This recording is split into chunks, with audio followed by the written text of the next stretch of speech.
Greetings and salutations, Dota fans. It is I, Badger, back for some more Legal Ads Season 15 action. It's the first game of the second phase of the tournament.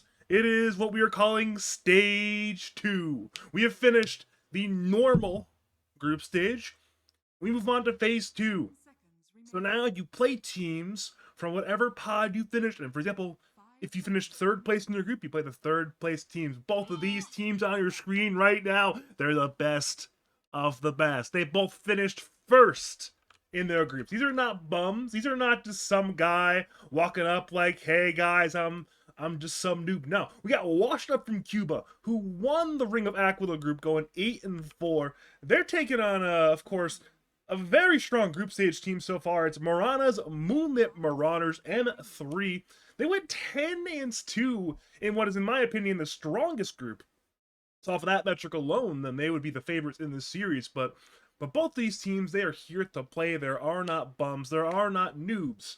There are simply Dota players in a Dota lobby, and perhaps one noob casting them called Badger Pablo.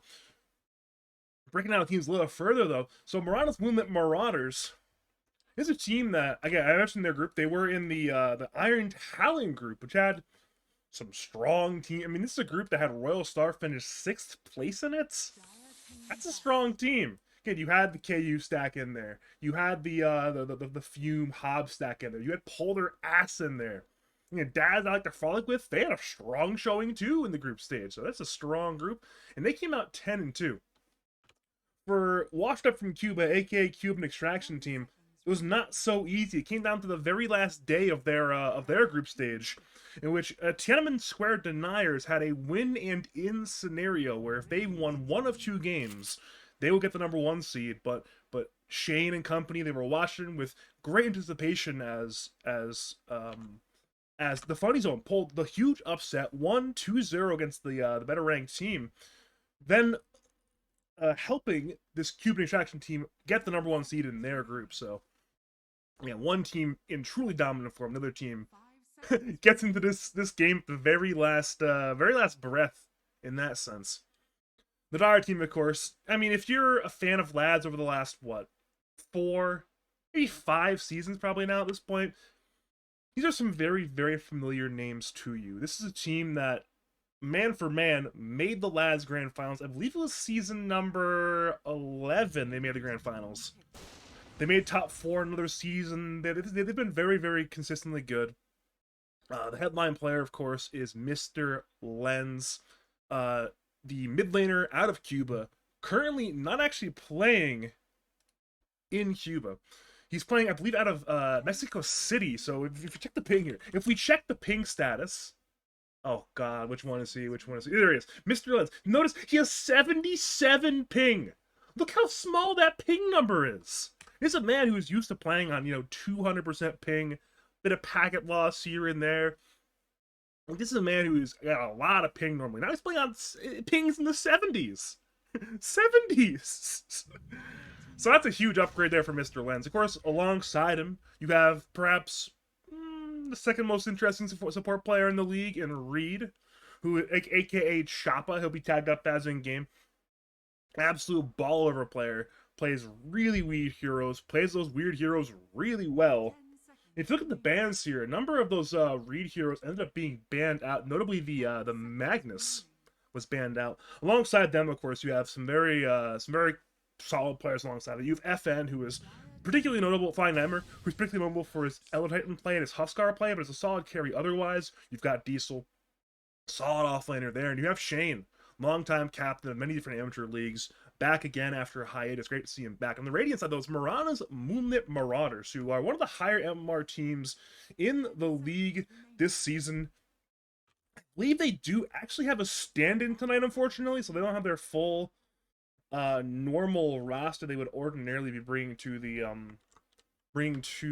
table. But again, you've got Gek still. You've got, I believe they still have Mokyo here tonight. I think they're missing I think they're missing, I think they're missing Mokyo, but they have Juggo. Regardless, they're missing one player tonight outside of the normal roster. They've utterly and completely crushed the group stage. They looked really dominant, so This is a very, very scary team to look at. We actually do have a draft on our hands, heroes picked and banned. I've done a great job of stalling. I haven't talked about the draft a single time, pretty much. We're like 7 minutes into the draft. I've done a very good job of delaying that one, but we do have Huskar, Elder Titan, Magnus, Windrunner, Venomancer, Spirit Breaker, Hoodwink, Leshrac, Brewmaster, Shadow Demon all banned out. Again, mostly meta heroes. Couple respect bands in there. You know, the Huskar, ET, Mag, especially. Those are all respect bands, but it's respect bands going back as well. Hoodwink in particular, a bit of a respect band process, Radiant side team. 8-pick Disruptor, 9-pick Response, Omni Knight. Bit of a flex on that one. Probably going to end up being sup, it appears, though. 13 pick ended up being the Sniper, one of the premier mids of the current patch. Response, of course, is another one of the premier mids of the patch in the Zeus. So both Sniper and Zeus in the trinity of weenie mids in the current patch have been selected. Alongside the Zeus, the Shaker was selected, which again, I like that. You can pick a weenie hero like Zeus, you gotta balance it out with a very cool hero like Shaker.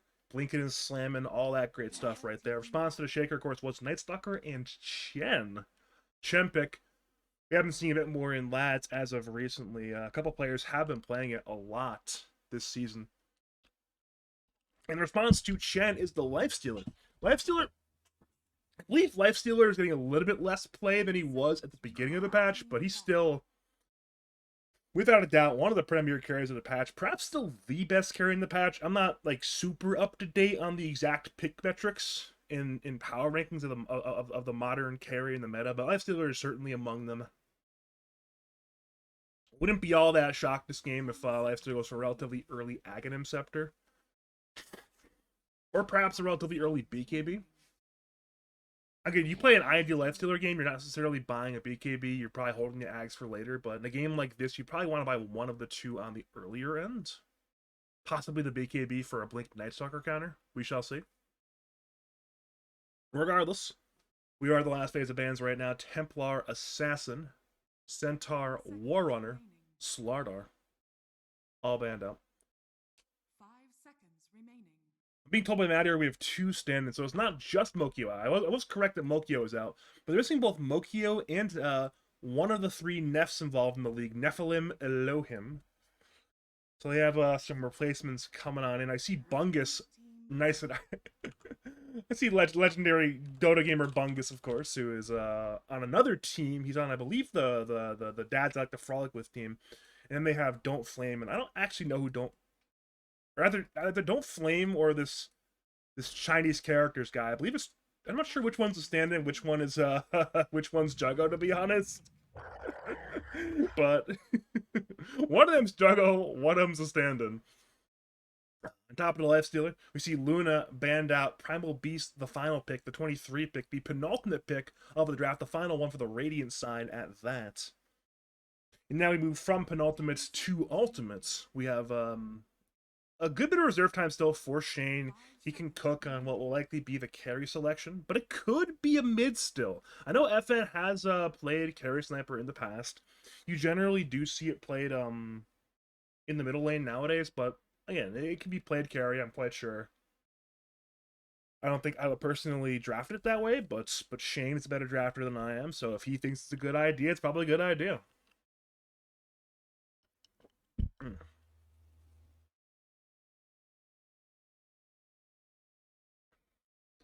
50 seconds of reserve time.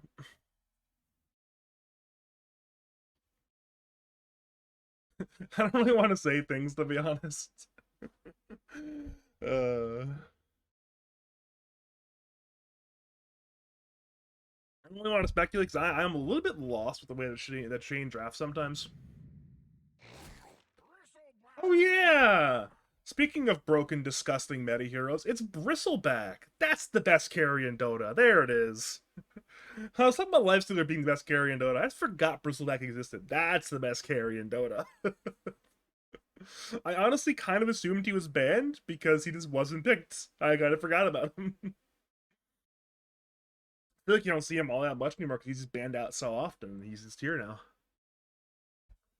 So it'll be FN playing a carry, Bristleback, Lens playing a mid sniper, Reed We playing a support Omni Knight 4, Diesel playing Night Stalker 3, Shane playing the Chen 5.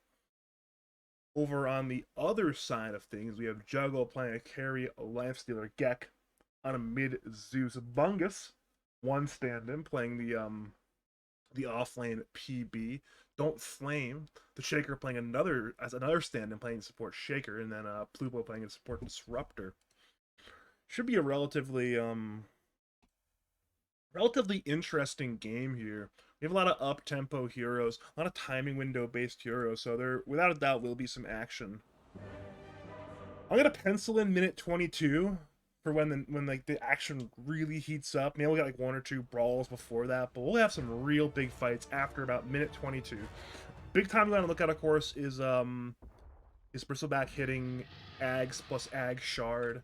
You know, you get that Ags plus Ag Shard, you Roshan pretty easily. You can solo Tormentor with that stuff. So again, you walk on up, you buy your item, you buy your other item, you walk on over here, you turn your back to this little buddy over here, smack that down, walk on south to the Roshan pick, grab a daytime, win the Dota game. Of course, through the Radiant side, that of Mirana's Moonlit Marauders, you look at that gameplay loop of go here, take this, go here, take this, and then run it down bot lane, grab the tower, sweep, secure the map, and say, you know what? I want to do the exact opposite of that. Perhaps we can test you with Zeus ulti, we kill you here. Perhaps we can test you with Shaker or Shan, Disruptor ulti, kill you there. Perhaps we'll kind of run around early and try to demolish Bristle's game before he acquires his key items. He buys, you know, the Ag Shard and the Ag Scepter, perhaps an E-Shroud this game, probably a BKB later in the game. Try to delay his timings. Maybe put a ward up over here. You can test the stacks. Because again, this team, this Dire team, Cuban extraction team, surely they're going to stack camp, stack camp, stack camp. So at that point, you can test those. You have, you know, great vision heroes. You have great punish heroes, some long range disable. You have lots of tools to contest here and really try to I mean, obviously there's no stopping Bristleback, but the more you slow his timings and sort of ruin his game, better it becomes. In the river, Shane denies a bounty rune, so it'll be 2 bounty runes to the side of the Dire, 1 to the Radiant, 1 to the Aether. Lost to the world. It's a loss of gold for all involved, minus 200 gold in the total game. But luckily, whoa! We're getting a bit of a lane swap. So they're putting the Bristleback bottom lane with the Chen. Notice, though, camp is blocked. Shane cannot go there. He will have the small camp that's currently unblocked. He'll have the 2 camps here as well, but usually you see a lot easier to do that on the Dire side as Chen if you're playing a Dire side Chen. If you're doing a Dire side Chen on the Radiant safe lane, it's a lot harder to kind of like walk around here and get the right angle to grab those creeps. So to see how Shane plays this lane will be a little bit interesting. He grabs the melee creep for now. Mid lane, I'm good. Top lane, yeah, Bungus being gone on by Diesel and Reed. Blood Grenade was dropped, but it's a 2-man fissure from Don't Flame. So nobody dies quite yet. I should probably get a little more time to mid lane, but it is Sniper versus Zeus. One of the very common meta matchups. I'm pretty sure it's relatively even for both sides. And honestly, I don't want to look at this lane again until minute 6, or unless somebody dies. So I'm going to look away from the lane now.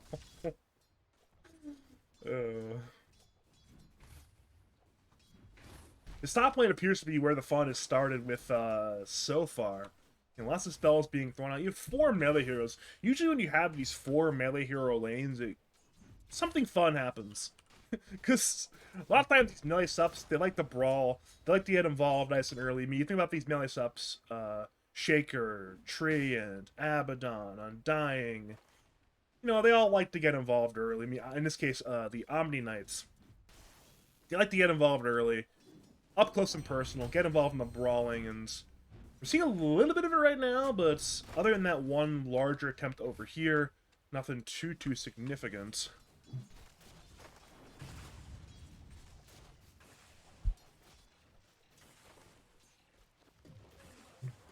In bottom lane, we do have Disruptor and Lifestealer taking on Bristleback and Shen. I don't think I've ever seen this lane in any kind of recent patch, so again, it sounds pretty good for everyone involved. I'm guessing Bristleback's going to want like that level 4. We see a lot of bristlebacks actually get a point in the viscous nasal goo either level 1 or level 2. FN has opted to not do that. He's playing 0-1-1 instead, which indicates that he wants to play a very defensive lane. He's not interested in using the power spike of level 1 goo in level 1 quills to actually get a kill. He's purely interested in doing what he's doing right now, turning his back because he has bristles on his back and just tanking these right clicks. So and that'll be the name of the game for the time being. Perhaps at level 4, you know, with a 1-2-1 skill build, then stuff is interesting. Top lane, Onslaught from Bungus. A lot of spells have been thrown out so far, but now Fisher comes in on 2. That should break up the kill attempt. Nobody should die, but again, it is a winning trade for Diesel and Reed. For those who are wondering, you don't necessarily follow this Dire Side team, I will be calling this Omni player Choppa Reed all day, and same with the other support Visions. I'll be calling him Shane. Those are the names they are known by more in these leagues, so that's the names that I'll be using tonight. And then, of course, FN is an abbreviation of Flying Nightmare. So if I hear Flying Nightmare, it's FN.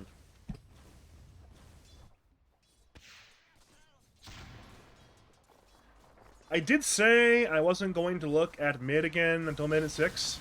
It is minute 4. The water runes have spawned, but it seems to be a bit of a everyone's content to grab water runes scenario. Lens will grab one. Zeus will probably grab. Yeah, he's walking right now. He knows Lens went here. He needs the one rune. He will secure it. Had there been, say, like a Chen creep here, then I'm not gonna say Gex game is over, but Gex game is pretty sad if that happens. That is one thing that I know a lot of the higher MMR players, people like. I mean, I hate to say it, people keep saying every cast I always I always mention these few people, but you know, Jim and Logical, they always mention, you know, the last games are a little bit slower than like pro games. You know, pro games a lot. Minute 4 there'd be a creep there. Instead, the last one like minute 6. Bottom lane, big brawl. Top lane, brawl as well. Who will die? We don't know quite yet. Top lane, everyone's fine. Bottom lane, Plupo's on the run. He's out of spells. First one goes to Shane, aka Visions on the Chen. Jago is low. FN is low. FN secures the kill. Meanwhile, top lane, it's Omni Knight going down to Earthshaker. It's a 2-for-1 trade. Both teams off lanes having a grand old time right now. Even though, again, it's not actually, it's more like the safe lane duo going off lane in this game, so. That is Dota 2 for you. FN's being gone on. Plupo has Glimpse, he'll use it back. FN's still low. In comes Juggo. And that'll be a kill and a few more hits. And there it is. One more secures the job. Shane wants a counter kill, needs 2 more hits as well. One from the creep, one from the units of the hero. But in securing the kill, he ends up dying. Notice, I like that little play there from Juggo. He actually cancels his attack animation, knowing that Shane could deny it to the neutral camp, and says, you know what? I'm going to wait. I'm going to let these creeps hit you once or twice. You're Chen. You've got no boots. You are not running away. I will wait. I'll be patient. I'll secure the kill and not let it be denied to the neutral. Meanwhile, the top lane, fight going on over there. Reed ends up going down. Diesel will secure a counter kill on PB, it appears, but PB is very tanky. Shaker has the enchant totem. He's 2 words for the kill. 1 hit. Is there 2 hits? But he's actually the power aura, keeping him alive. Shaker now slaps him down. That's a 2-for-1 top lane. Again, another big win for the Shaker. Shaker is 2-0-1. Kill death assist-wise in this lane right now, so he's having a grand old time. He only has 5 lasts, but look at the actual hero net worth. Never mind, he's 9th in net worth. I thought it'd be higher than that. I really did. I will say, though, look at the distribution. Bottom lane, Glimpse on FN. FN's on the run. I believe he barely dies here. Correction, Rizudalpi completely dies here. But notice, for a bit there, PB was like neck and neck with the Chen and Night Stalker and Disruptor. He was a little poor, but at this point, he's now onslaughting under that tower, looking for Diesel. Both top lane cores are level 5 right now. Reed has been blocked off. Don't Flame walks on over. We see a TP, and I believe that's Mr. Lens arriving to the top lane. Shaker certainly will die. Lens cancels his TP. Over to the Wisdom Runes. Shane will grab one. I'm sure somebody on the Radiant side will grab the other one, but nobody has claimed it quite. Oh, no! To the fountain you go! And for Flying Nightmare, he has flown into a Nightmare. You've missed more creeps than 2, FN. It's gonna be at least 2. Possibly. And you're taking it. Plupo knows. Plupo knows. He is. It is the dignity that has been lost. The morale damage is massive. You wanna know why he's angry? Because he knows he's been glimpsed. He only missed 2 creeps, but I missed a kill. Talking out bottom lane. But you know what? It was worth it.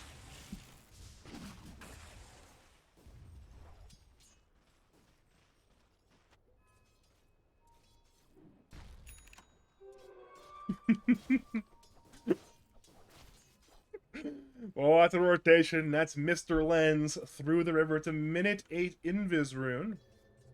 But look at the sentry ward. It might give things away. Lens goes for a bit of an off angle. I do not believe Radiant have officially seen where he is, but they did see him grab the invis rune. So it's like, hey guys, Sniper's somewhere. We know he's somewhere. We don't know where he is. They're even scanning, thinking he might be here. And they were right. He was here. He's just not here anymore. He's now over there, killing some creeps. Radiant's bottom tower is under attack. Glimpse opportunity is there for Plupo. He's being patient now, glimpsing to the west. Meanwhile, it's an Ascension top lane from Diesel. Back to the mid lane. Lens certainly will die. He'll go out swinging. Zeus ulti flies on in. Lens ends up dying. Back to top lane. It's a dive from Diesel. It's a 1-for-1 trade across the map. Sniper for Primal Beast. Cost you a Zeus ulti, but in exchange also cost you a Dark Ascension. So both teams claim 1 core kill. Both teams use a pretty significant ultimates, if we can call those significance, but we're not done yet. A lot of heroes are kind of coalesced top lane right now. Fissure on 2. Splits the wickets on that one. Glimpse back, but again, the repel. It's called repel, right? The repel from Omniate will ensure that Diesel gets enough debuff immunity to not get brought back into this more compromised position here. Instead, stays over here. Bottom lane, Juggo is forced to use the Infest. I'm sure he's A-okay with that one. I always love seeing this. It's a good nuke, actually. Got both of the camps hit with the nuke damage. Top lane, short range glimpse into kinetic field. Diesel has a 2-man silence. Onslaught forward by Bungus. Finds Reed. Reed has the repel to dodge the stun from the Fissure. Now turns a little further. Static Storm on the floor. Echo on 1 as well. Currently, nobody's dead quite yet. Gek is hasted on the way, looking for Reed. Reed certainly will fall. Meanwhile, Diesel just TP's out of things. As all that happened on the south side, FN and Shane have arrived. Reed's finally dead, but look at this man. He has bristles on his back. He's looking to play Dota 2, but he's a little bit too stunned to play Dota 2. Stunning, isn't it? And now, oh, he's been caught! A bunch of units on a tree and everything. He'll onslaught forward, hitting on 2. He'll pulverize the bristleback, but he still has bristles on his back. He's trying to heal. Is there enough damage? Yes, there is. They'll turn to Chen, and Chen, well, that man certainly does not have bristles on his back. He is not that tanky. 3 are dead. In comes Diesel, turning into a 3-for-2, I believe. Leave a 3-for-2, right? She had 3-for-1. That's the only kill to fight for the Dire side so far. That's a big win there for Mirana's Moonlit Marauders. We'll say about a 1,500 gold swing. The graph indicates, yeah, about a 1,500 gold swing. But on top of that, you throw in this tower bottom. Juggo has an armlet and a bracer. He's having a grand old time. Takes that tower. And at this point, again, the game's looking pretty good for M3. They're chilling. They're getting what they want. Zeus has gold. Lifestealer has gold. Sure. The other three characters, they don't have too much currency right now, but one day they will, hopefully. That's the idea, at least. Meanwhile, for Cuban Extraction Team, again, they have something on everybody. All 3 Dire cores are more farmed than the PB of Bungus, but the problem is none of them are actually that farmed. Lens is pretty poor, FN's pretty poor, Diesel's pretty poor, so it's not very good. Mid lane, Static Storm has been used. Ulti was unleashed by Gek, and the Vision secures the last hit against Mr. Lens. That's another death on Sniper, his 2nd death of the game. And on the flip side, Gek, he's 3-0-3, but wasn't watching the initial outburst. But it seems like this tower was secured thanks to Lens's death. So, because you know what, I'll secure this tower with my life if I have to. Had to have had very low HP. My bad for not catching the initial initial salvo of that fight, but that is Dota 2 for you sometimes. Pitcher into Onslaught. They want Reed. Guardian Angel was used into... He did not use Repel. He's still holding it. Perhaps using it on himself quite soon. Lens now arrives, gets glimpsed in place more or less. Bungus runs to the east. Lens actually is not skilled ulti quite yet. Now Diesel ascends, looking for Bungus. Bungus to follow, will head to Shaker. Shaker appears to be incredibly dead. He does have Echo Slam if he wants to go for a cheeky turn. He's playing 1v4. He's still holding Echo, so you know what? I don't want to waste it. I'll save it for the next fight. It's 2 kills for Cuban Extraction Team, both going the way of Diesel on the Night Stalker.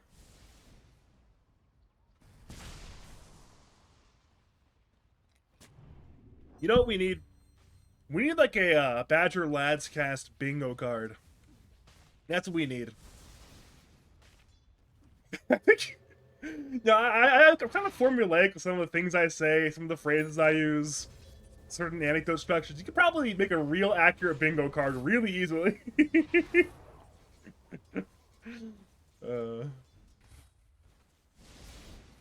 You know, you definitely put glazing, logical, and/or Jim in one of the squares. That's yeah. I'm not gonna say it's a free space. You know, Greeks and salutation to be the free space in the center, but I mean, glazing, logical would definitely be up there. It serves as pretty guaranteed spaces. I don't know why I brought that up again, but it seems funny. Looked over at Twitch chat, like, yep, I was right.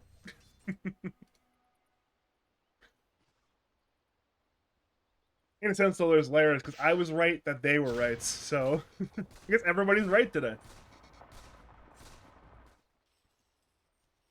Man, Jargo does not have HP.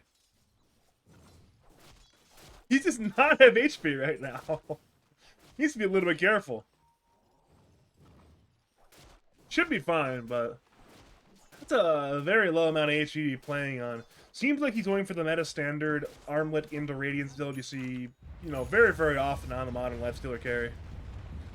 Really, your Lifestealer build, it begins after Phase, Armlet, Radiance nowadays. Hey, if you want to be cheeky, you can throw in like a Wand or a Corrosion or whatever item before that, but again, Phase, Armlet, Radiance, and then you start actually buying your actual build, because you buy those items every single game pretty much, and you know, he's holding 3,100 gold for a reason. I'm assuming it's for the Sacred Relic. Top lane, a fight breaks out. Dire go in for Bungus. Bungus is half HP. Ascension from Diesel. Static Storm's on the floor, but now Plupo is incredibly dead. They'll slap him down eventually. Double kill. 1 to Shane, 1 to Diesel. So no official double kill, but you know, it is at 2 for 0. And again, this game state, it's actually getting relatively better as time goes on for Cuban Extraction Team. Check out this graph. Notice, you know, solid lead here for the side of M3, nearly a 3,000 net worth lead, and really, this is going on down. It's just getting lower and lower and lower. It's now, again, it's about at 0 gold in either direction right now, so again, a couple pickoffs here and there, a little bit of better farming here and there, and things are getting better. The only problem is your distribution of money on Cuban Extraction Team is still incredibly awkward. Nobody's rich. But, you know, even your subs are getting good money, and if you look at Omni in particular, this is stuff that likes to have gold. You have gold in this hero, and Reed, as a 4-player in general, gets a lot of gold, so it's not all that shocking that he wants gold, but yeah, it's hero that likes gold. Radiant Tricamp fight breaks out. They're even smoked up, actually, trying to hunt for something, but again, Shane dodged out everything there, ran to the south, TP'd away. The remainder of the team ran to the north, and M3's gang squad found neither. The main hero, of course, you would want in these ganks is Don't Flame on the Shaker, but again, he does not have that Blink Dagger quite yet. Top lane, PB's being gone on, glimpse against Diesel. Diesel begins to run away. Onslaught forward. Stuns Night Stalker is now repelled by his Omni. The Pulverize keeps him in place through that debuff immunity, both with the Guardian Angel and the heal. He'll just keep walking away to the east. Glimpse is on cooldown for 2 more seconds. Looking at Radiant Vision, they do not see Diesel until he walks into this ward range, so seems like he'll be A-okay. And again, right now, maybe they know there's a ward here, because he just didn't walk into this. He walked here instead. And that appears to be the end of our fight. Speaking of that, oh, there's a glimpse, never mind. Glimpse on back. I was mentioning the, that Shaker was farming his Blink. He has acquired it. This is a big, big item to get. And he might have to use it right around now, because we're fighting in the Radiant Tri-Camp. FN's walking forward, Diesel's walking forward, but look at these key items. Again, you have Shaker Blink, you have Lifestealer Radiance, you now have the Shard on the Zeus as well. This could be fight time. Glimpse against Mr. Lens, the ideal target perhaps. He's inside, trying to fight, dropping some shrapnels before he dies. It's certainly one dead. Now it's FN, the man with bristles on his back, now using them and then walking away. But again, one core kill is one core kill. Bottom lane, Diesel is man-fighting Juggo. Juggo infests, Diesel ascends. And again, it's that trade of ultimates, infest for ascension. I don't think either team cares all that much. If anything, is a win for Juggo, because again, look at the cooldown's much lower on the infest. Now FN walks in, but again, your means of stopping Juggo are not very good right now. Radiant smoke up on 3, but I believe it was under that dire side observer ward, so they should have an idea what's happening right now. Bottom lane, Diesel runs forward, the tail end of the ascension, looking for Juggo. Juggo is silenced. In comes back up from the north side. Let's see, we're so low, but he's so dead. Onslaught, Echo Slam on 2. Chain to fall, Reed as well. Diesel is dead. 3 kills for M3. They've stunned up FN. He can do nothing but die. Apparently the wrong hero has been tipped. It's a 4-for-1 in favor of the side of M3. The bait has been successful. Well done for M3. They win the fight easily, and now it's... I agree, Reed. Good call, good call. The voice of reason, Reed. Which is probably not a great sign, but the voice of reason, Reed. Real. Again, we're at the point. The circus music, it is in full swing at this point. You got, you know, Pagliacci from the top rope doing some stupid aria. You know, that's all it is at this point. Mid lane, Shield Rune gets grabbed by Dome Flame, blinks away, Lens takes off the Shield Rune, a couple right clicks. Glimpse against Sniper. Sniper has been stunned by Fissure, and he's still fine under that T1 tower mid lane. Omni Knight now heals him. Everything's a-okay. What other key items are we looking at? I'm going to look over at FN. So FN is Aghanim's Scepter, but he needs Aghanim's Shard. He's about 800 gold off. Once he gets that one, then... I mentioned it earlier in the day. I was going through, you know, pre-horn, what kind of movements on the map we're looking at. It's, you know, you grab, I mentioned grab the Ags, grab the other Ags, you run on here, grab this, run on here, grab this. And at that point, you know, free shard for your teammate from the Tormentor, 2 lives on Bristleback, then your Dota 2 game is a Dota 2 game. But right now, he's not playing Dota 2. I don't know what he's playing quite yet. Maybe Heroes of Neworth. He's pretty close to Dota 2, actually, but he needs that extra Aghanim shard to truly be playing Dota 2 right now.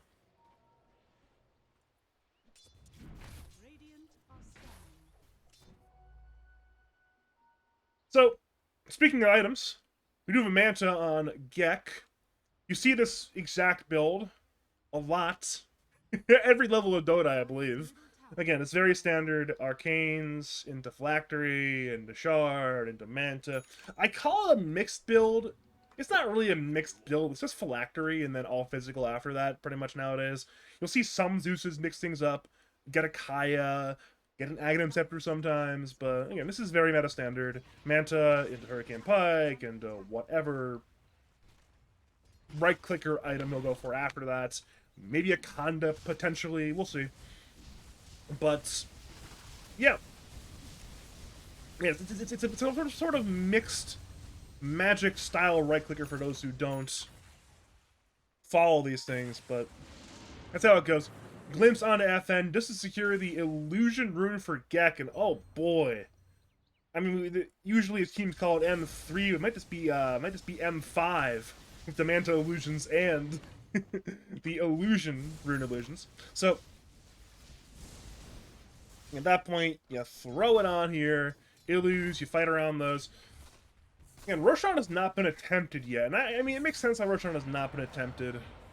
You look at this. That's not a kill, right? Yeah, that is not a kill. But you look at the ability for Radiance to fight the Roshan pits, and it's very strong. You have Disruptor ulti, you have Shaker ulti, you have PB onslaughts with a Veil on top of that, with a trample. It's just a lot of damage. You have great ways of obtaining vision with the Zeus.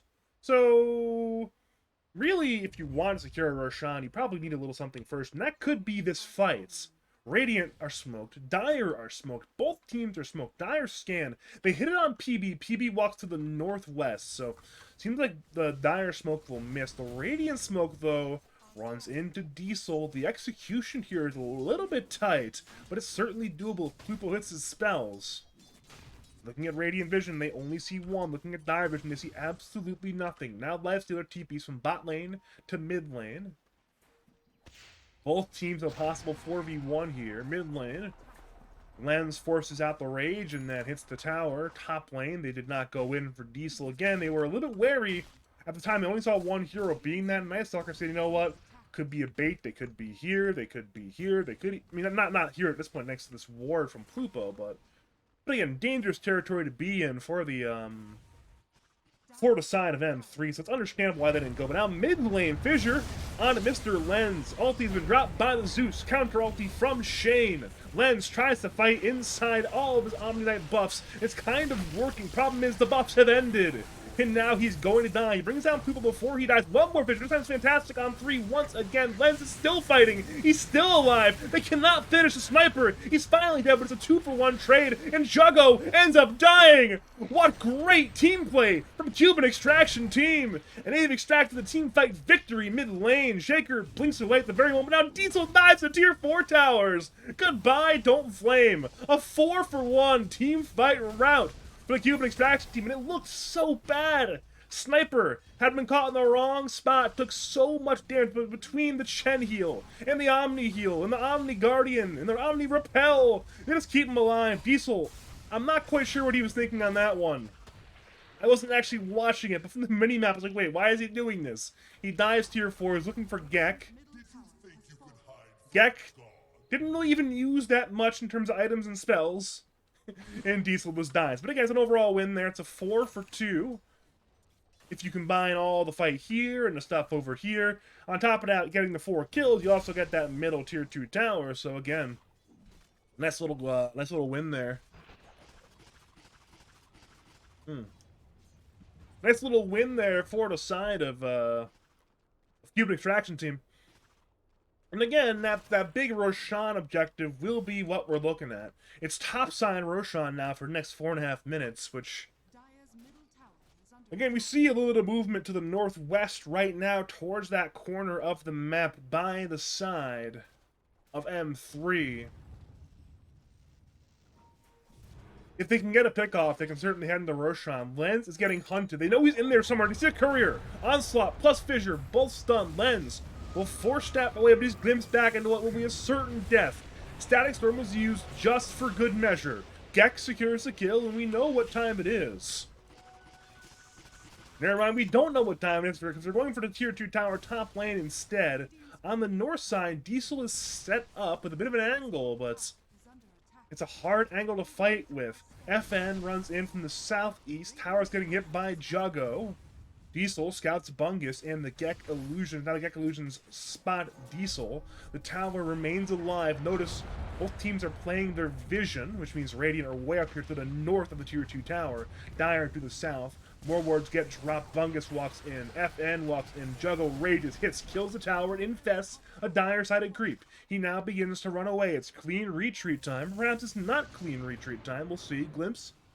Oh yeah, that'll get FN away from that one. Lens is now respawning, but notice Diesel has the angle. He's got great vision because he's a Night Stalker. Over to Plupo, he's being run at by FN. Now Lens TP's in. Diesel still looking for the angle right now. He'll silence, looking for Zeus. Zeus has been spotted. It's a split fight right now. Reed is being gone on by Juggo. Diesel goes in. Plupo to fall. Killed by FN. And back over to the north side. Juggo tries to kill Shane, but he's healed by Reed with the Guardian Angel and the Purification. And now Juggo has Rage in 2. He'll try to Rage and get away. He's got no infest, but the neutral Centaur! secures the retreat, or perhaps it doesn't. Diesel goes in for Shaker. Now Shaker is silenced. He's incredibly low. The one more Void with the phylactery will kill him if he can get it off in time. He's running under the tower. The tower sees him. He's running to the west, but actually end up being the Omni secures that kill. Ends up being, I believe, a 2 for 0. Yeah, a 2 for 0. Both supports from the Radiant side crumble. The T1 joins them, so at that point, we head on down to this this Tormentor Tier 2 area, but perhaps that's a step too far for the side of Cuban Extraction Team. Again, tough objective, a lot of teleport points, and the heroes are respawning relatively fast. Relatively quickly, I should say, but Order the Roshan Pit will be the choice objective instead. You have that minus armor via the Bristleback. You have all 5 heroes in the area. This should be a free Roshan. Nobody on the Radiant side will be here in time. Plupo is... He's coming, but I don't think he's coming for Roshan. He's coming for creeps. He wants the creeps. But big objective secured. That is Roshan to the side of Cuban Extraction Team. 2 lives for the Bristleback for the next 5 minutes. And Flying Nightmare, he will, he'll be ready to play. Now, if you look at FN's progression, he's got the Ags, he's got the... Actually does not have an Ag Shard yet. He went E-Shroud, and he's building up into, I believe it's a Bloodstone. So, apparently he's actually not going into the Ag Shard that many other Bristleback players enjoy in the current patch. He has the spell lifesteal with the Voodoo Mask, going for the Bloodstone at first.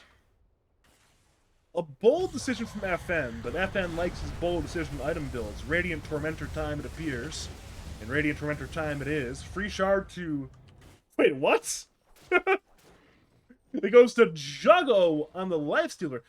So yeah, both subs bought a shard. Zeus, of course, bought a shard. So it's between the Primal Beast and the Lifestealer. That's a really cool shard to get. It's a really good shard. A lot of Lifestealer players, they outright buy the shard because it's pretty powerful.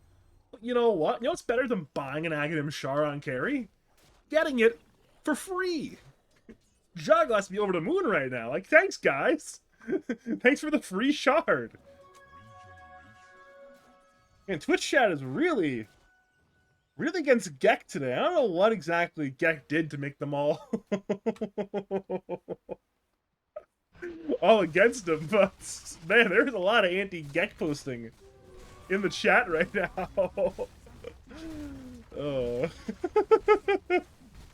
Over to the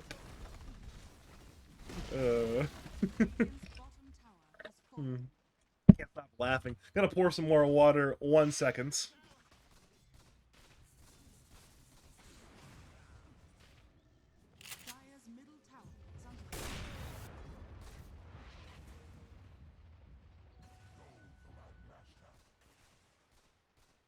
Water has been poured. Great success. We stay hydrated in this environment today. Love me some water. Luckily, I don't think I missed anything there. Yeah, I mean, the tower bottom did die, so I'll draw my box, I'll draw my X, stick that in the bingo card while you're at it, but... Again, we're in a situation now where... I mean, I think of Bristleback as a hero. From like a macro perspective, he's pretty simplistic. I literally called, before the game even started, exactly what he was going to do. And he's done exactly that, other than buy the Aghanim shard, so... Yeah, this is part of the reason why this hero is so powerful, is he just does the same thing pretty much every game, and it's really good.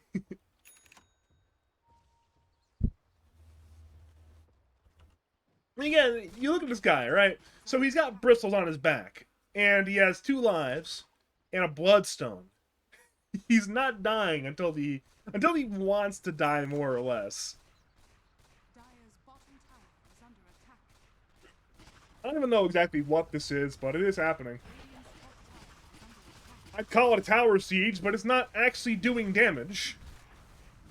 I mean, they're trying to do damage.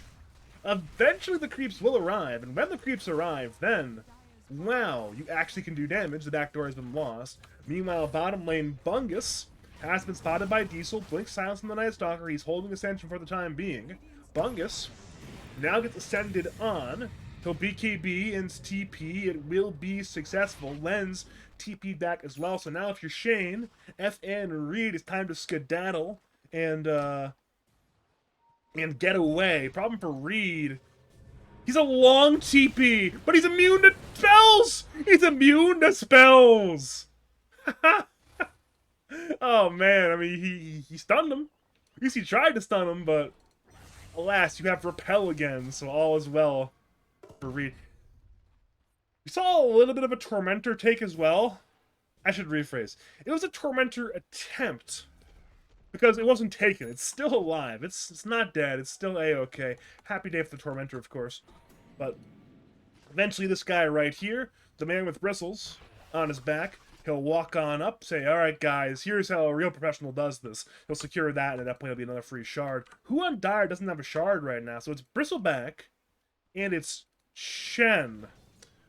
I don't actually know if this, It sounds pretty good, actually. It sounds like a pretty good shard for Chen. I'm not sure if Chen would ever really want to, like, super outright buy the shard, but it's for free. You want that shard. It'll be a 1 and 2. Either it'll go to FN, or it'll go to Shane. You'd probably rather have it on FN, because, you know, a Bristleback shard's really good. But what if it just goes to... I mean, I'm sure if Shane gets it, he'll be pretty happy, like, hey, guys, free, there we go, hey, guys, free shard. As that happens, Radiant Smoke up as 5. Into the Dire side Shrine Camp, looking at Radiant Vision, they see them in the low ground. Leonard's Wrath has been used. They'll focus multiple targets. We see Shane already dead. Echo Slam has been used on too. Lens been kept alive, however. Now Juggle, man's up looking for FN. FN's so low right now. He has the Bloodstone heal. He's holding it for the time being. He'll now use it. Now Lens is low though. Dire collapsing. Shane buys back, but to what effect? They've lost their sniper. He's got no buyback. Diesel Oversteel totems away, but Gex doing so much damage. Diesel BKB's just to run, but will even live? I don't think he will. Reed dies. Diesel dies. They found Shane again. He's glimpsed to the south. He'll certainly get brought down by Juggo. That's a dieback on Shen. A 5 for 1. An absolute slaughter in favor of Morana's Moonlit Marauders. The lone survivor, the Lying Nightmare, is now in a nightmare as his map will get a lot worse suddenly. Dire's bottom tower is under attack.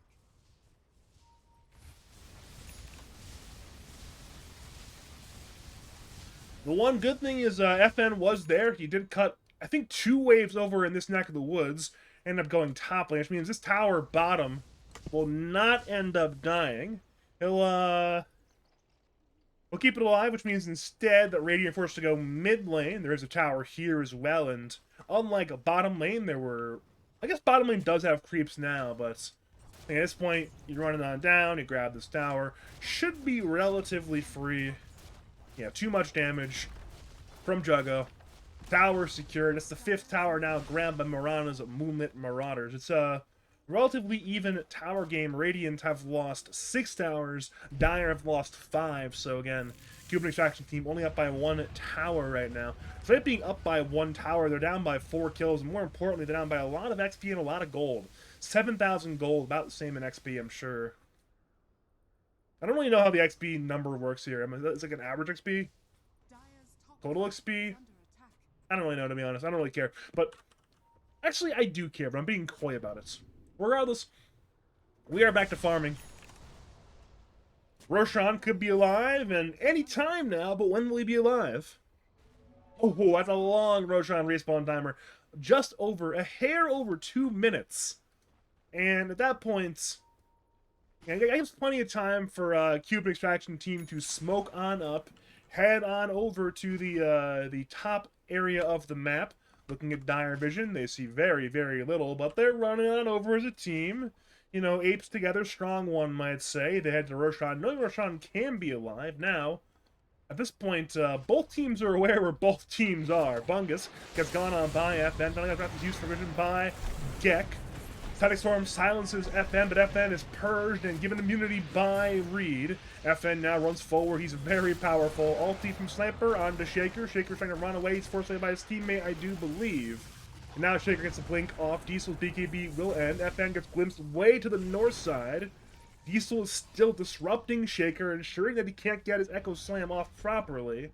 And as a result, both teams are completely fine. A couple of spells were used, a couple of BKBs were used, but ultimately no harm, no foul. All 10 heroes remain in the Dota game for the time being.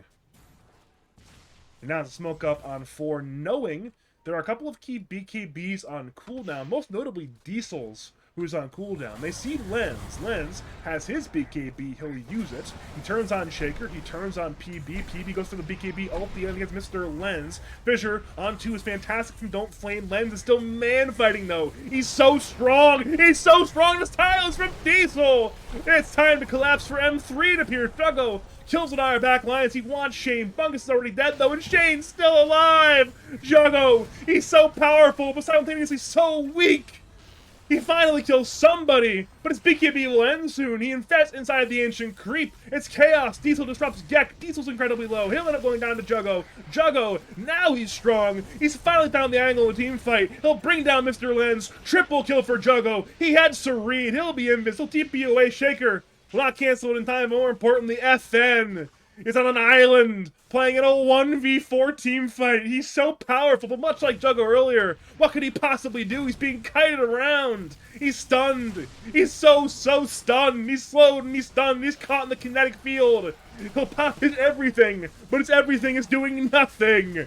He's been stunned once again very soon. Never mind, Shaker missed it, but a glimpse from Plupo. FN. Man, it's raid boss down. Godlike streak for Gek. It took him a long time to win it, but it's a big team fight win for Marana's Moonlit Marauders.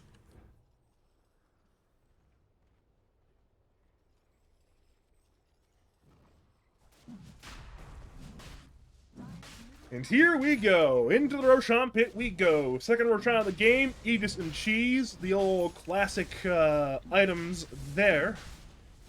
This time, instead of going to Cuban Extraction Team, they'll go to M3. 2 lines for Juggo, perhaps. 2 lines for Gek, perhaps. Probably Juggo. Yeah, it goes to Juggo. The Cheese to Gek instead, so... Again, perfectly fine decision, I'm sure, to give your Aegis to your carry and your Cheese to your second most important hero, being the mids. I almost called him Sniper.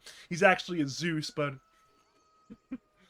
Look at the item build. It's kind of like he's playing Sniper.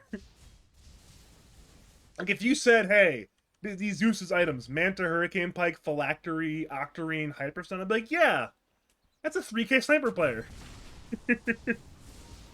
Nah, it's actually just like an actual high-level 8k MMR Zeus build. Also kind of a pro Zeus build if you look at the, I'm sure the Dota 2 Pro Tracker, PGL Wallachia, will have very, very similar builds to this, so... Yep. So, for Cuban Extraction Team, they have a problem on their hands. Bristleback, sure, he does have bristles on his back, but I'm not sure if he can put the team on his back as well. He's not going to get any more powerful relative to the Radiant than he already is. And that's a big problem, actually, because he wasn't powerful enough to win the last fight. We see a BKB from Diesel TP away, there's no cancel in time. No blink on the PB, but again, if he's not powerful enough to win the video game now on FN, then I'm not quite sure there will be a point in this game where he'll be powerful enough to win the video game. Which, again, if you're a Cuban Extraction Team fan, is not a good sign. Bottom lane, it's high ground time. Juggo walks in, grabs some building damage, walks away. I believe the tier 2 is still alive. It's definitely not any longer. And again, with 2 lives on Lifestealer, I'm sure you're relatively content to walk on up, use the rage, hit the tower, walk on away, and again, the only thing you can really do as a counterplay is you initiate on this Lifestealer, and... I mean, that sounds like a hard thing to do. Not impossible, but he has 2 lives, which makes that entire operation a lot harder. Well, now walk away. He takes a decent bit of damage, but again... with that low cooldown Aghanim Scepter Infest, it's just not going to happen. Correction, it's very unlikely to happen with a player of the caliber of Juggo. That's the full elaboration, but you know what I mean when I say that. FN is... This is hilarious, by the way, what FN's doing. I'm pretty sure it's optimal gameplay, but it's hilarious nonetheless. Juggo takes a ton of damage. Now Intest into a dire creep, and he'll lose one life. He's got Rage on cooldown. This could be the chance to kill him, actually. He's BKB in 2. Static Storm on the floor defensively. Allows Juggo to BKB and turn to FN. FN gets saved by Reed for the time being. FN is low, but he's still alive. Now Bungus is low. He's got the cheese. He's holding it for the time being. He'll use it now. Diesel goes in the back line. Titus house everything. Bungus gets away. Fissure again onto FN. It's also very low. Glimpse on FN. Juggo's being kited. FN's being kited. Now Lev's to his half HP. Echo Slam only on 1. Zeus ulti dropped. FN is still low. Juggo is now healing on up. FN is dead. The trade for Shaker. And now Juggo wants more, of course. The other carry is dead. He is the alpha carry, and he will claim more. Gek secures Shane's kill. And now Lens tries to fight. Perhaps a desperation hold of the base is in store right now. But he has to run away. He still needs to mine the glimpse, of course. And as all that happens, Juggo returns to hitting the buildings. Range racks are down. Melees will get glyphed. Oh, good infest timing! Keep Juggo alive. He popped into Gek, now turns against Diesel. Diesel is somewhat saved by Reed, but there's no amount of saving Reed could have possibly done there. Now Lens is being brought down near his fountain. There is no running. There is simply death. He buys back with the hope for Cuban Extraction Team to win Game 1. It is rapidly fading. We head for a second set of barracks. And it seems as though we will get a second set of barracks. Melee racks are dead. Range racks are dead. Correction, they're still alive, but Gek will kill them. Now it's 2 racks taken, and a clean retreat. So you've gotten 2 buybacks, 1 on Shen, 1 on Sniper. Correction, maybe just 1 on Sniper. I remember from the last fight. Regardless, you get Sniper buyback, you get a bunch of gold, a bunch of experience, you kill a set of racks, you kill a second set of racks. There's only that 1 lane top left away from Megas, so it's a fantastically cool game state to play in if you're playing on M3. Like, hey guys, we have everything we want. Buildings, money, XP, items, map control. Yeah, hypothetically, if they really want to play on the conservative end, they can wait for that 3rd Roshan, secure the Aegis, secure the 2 extra goodies, run it on down top lane, secure the Megas, win the video game. But instead, they can go hunting. Juggo runs into Mr. Lens. Lens can BKB TP. Go BKB and TP, understandably. Juggo does not have a way to cancel that one. Traditionally, you would see a lot of Lifestealer players go for a Batcher into an Abyssal Blade, but you're seeing less of that nowadays, so it's not all that shocking that Juggo does not have one. But given that, again, there's so many BKBs in this game, I don't think it'd be that far-fetched for him to go for the Abyssal Blade at some point in this game. Just to handle literally what we just saw. Again, we saw Diesel doing it earlier. We've seen Lens do it multiple times. Top lane, Juggo. He walks in, he hits the tower, he kills it, he infests into his Zeus, and now everything's A-okay. Again, we are a couple sieges away, if that, away from Megas. Juggo again's going to walk in. FN tries to defend.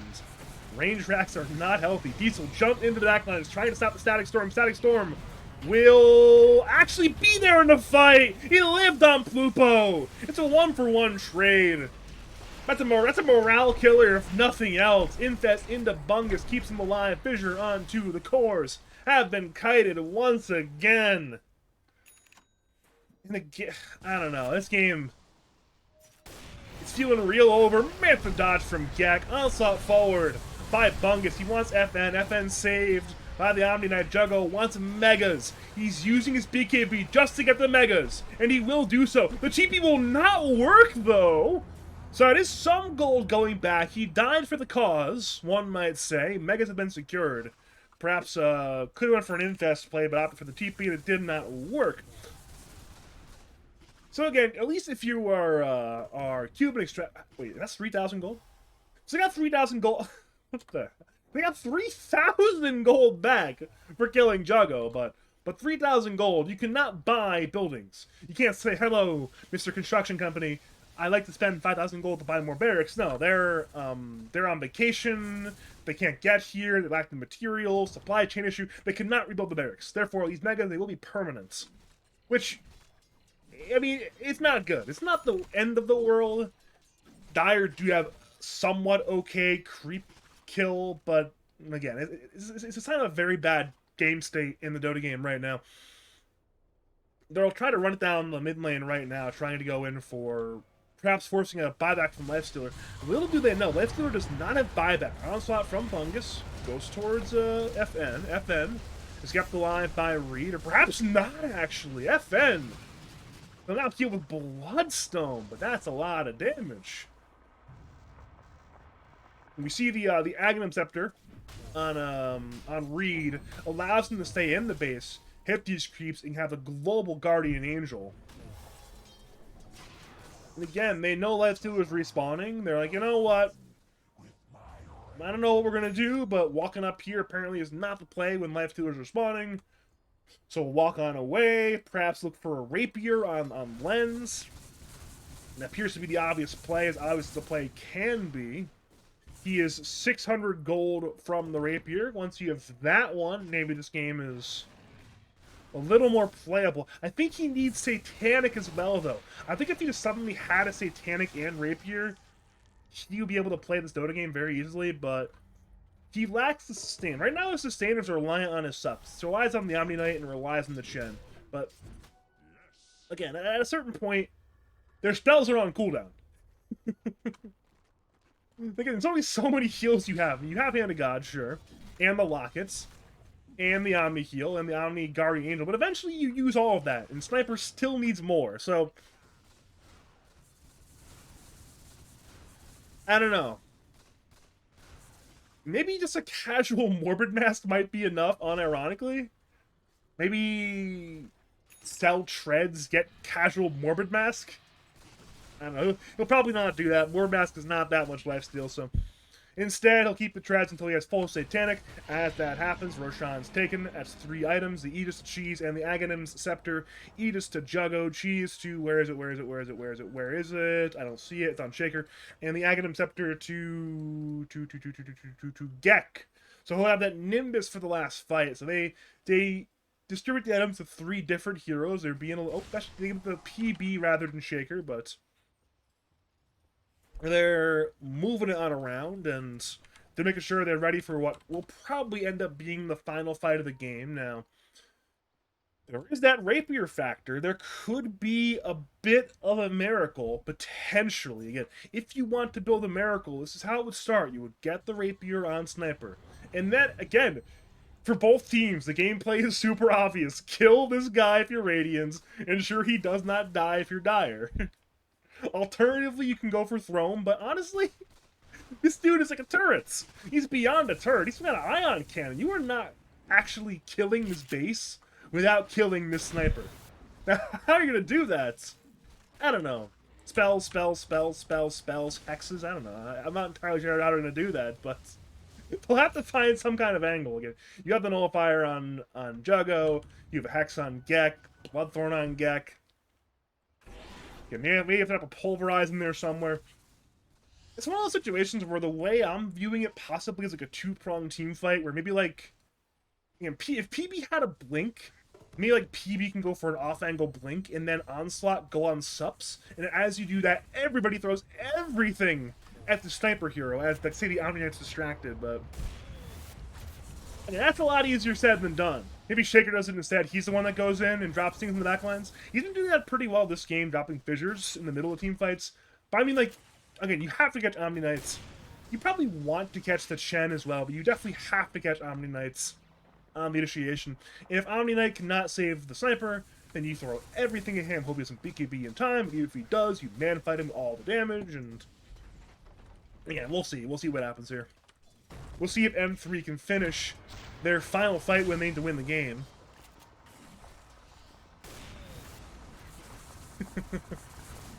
FN has been broken. He's been slow but open wounds. Onslaught forward. FN saved For the time being, pulverize on to Shen. Shen is still alive now, brought down. Diesel, BKB's backlance, brings down Plupo, now 1-for-1. Shen buys back.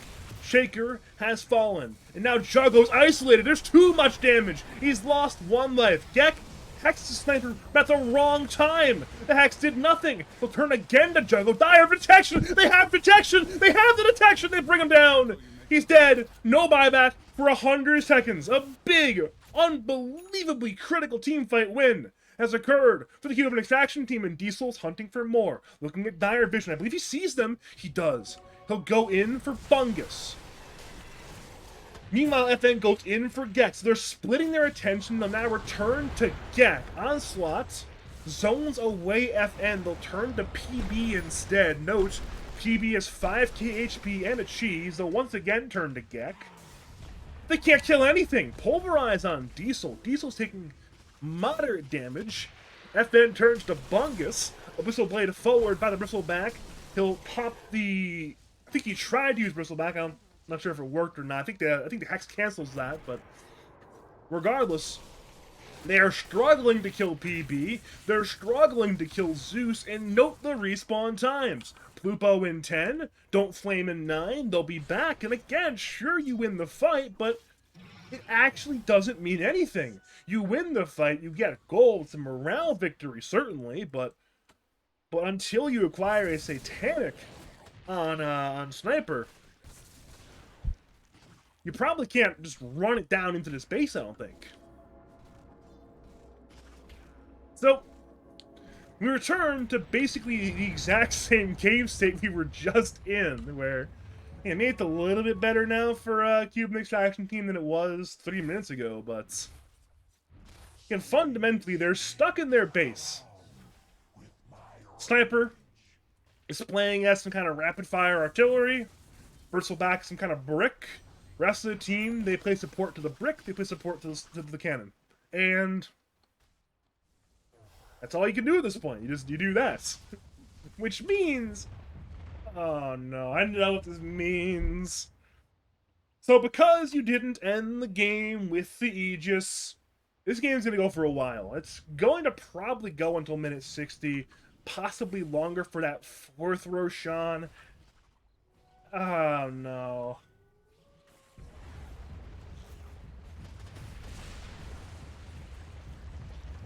It is what it is. So, luckily, Tier 5 items should add a little bit of variance to the game, make things a little more wild and crazy. Ideally, you get the 4th Roshan and you get your Tier 5 neutrals on the Radiant side before Dire get their Tier 5 neutrals, and then you run it down, knowing that's going to be the strongest you're going to be literally all game. It's a very bold play from Shane, by the way. Didn't get him killed, though. Lens does damage. Fungus. Now it's a Blink Dagger, by the way, but again, was not able to find an angle to jump in this time. So Fungus has recognized, wait a minute, I actually really need a Blink Dagger to maneuver more in these team fights.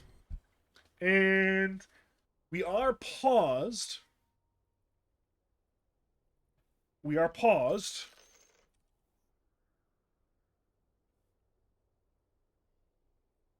And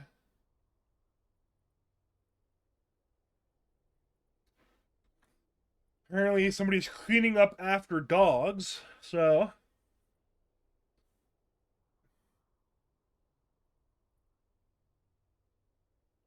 that means that this game 5 is going to last. Wait, game 5.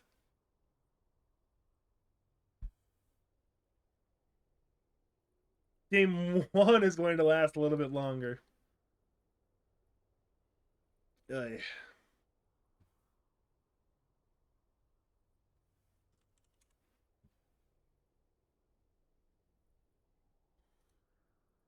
I actually kind of need to go to the bathroom because I've been chugging water non-stop for the last hour and a half. Which,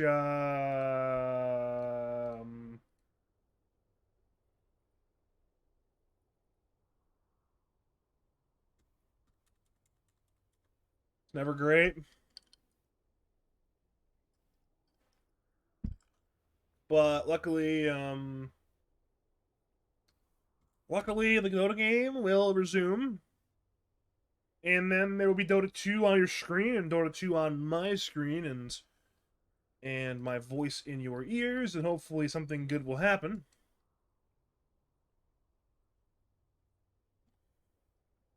As it currently stands, I'm just I'm waiting. We are about 2 minutes into our pause right now. Hopefully it's not too much longer. We do see Diesel with the off angle, by the way. Look where Diesel is. He's really, really deep behind enemy lines. Note that the Radiant backlines are already smoked for this kind of play. Diesel's hunting for that angle. He wants Shaker, he wants Disruptor. That's what he wants to go on. Link in by Bungus. They go in for Lens. It's time to save Private Lens. He's so low right now. He's forced away. He's kept alive. They've done it.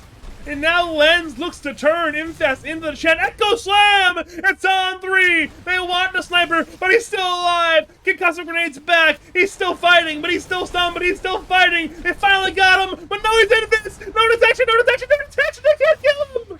He's still hitting everything! Tier 4s are under attack! It's a 4v3 fight! They sacrifice that Soda Shaker! Plupo to fall! And now, Radiant again the lead! They have not accomplished their goal of ending the video game! Juggle's on the run, Diesel goes in. Is there a TP cancel on Juggle? No, there is not. Now they'll turn to Zeus instead. Zeus certainly will end up dying at one point. Good advantage dodge from Gek Fisher again on the FN. Actually might keep Gek alive. He'll TP in the trees. So a great save there to keep Gek alive. But speaking of alive, the hopes for Cuban extraction team are also alive. Again, the right idea. You almost kill Mr. Lens, but almost killing Mr. Lens is not killing Mr. Lens. And no, we're paused again because okay.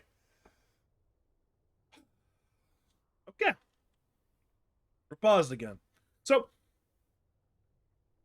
as it currently stands, we are coming closer and closer to the Satanic. Once you have that item, again, we're noticing here, it's the mission of save Mr. Lens. They got him all the way from here to here to here. They keep trying to kill him.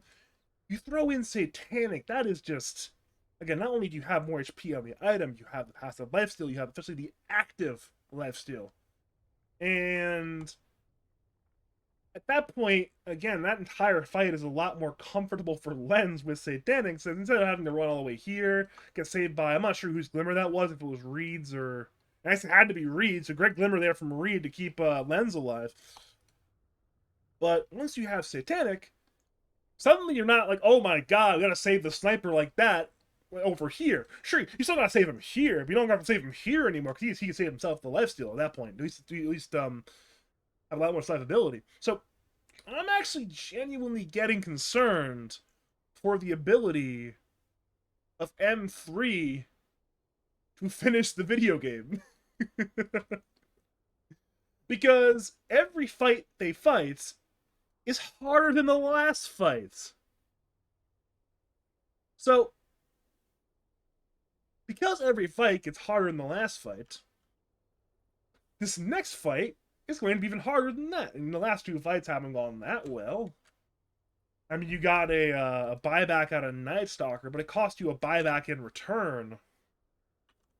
How's my day going?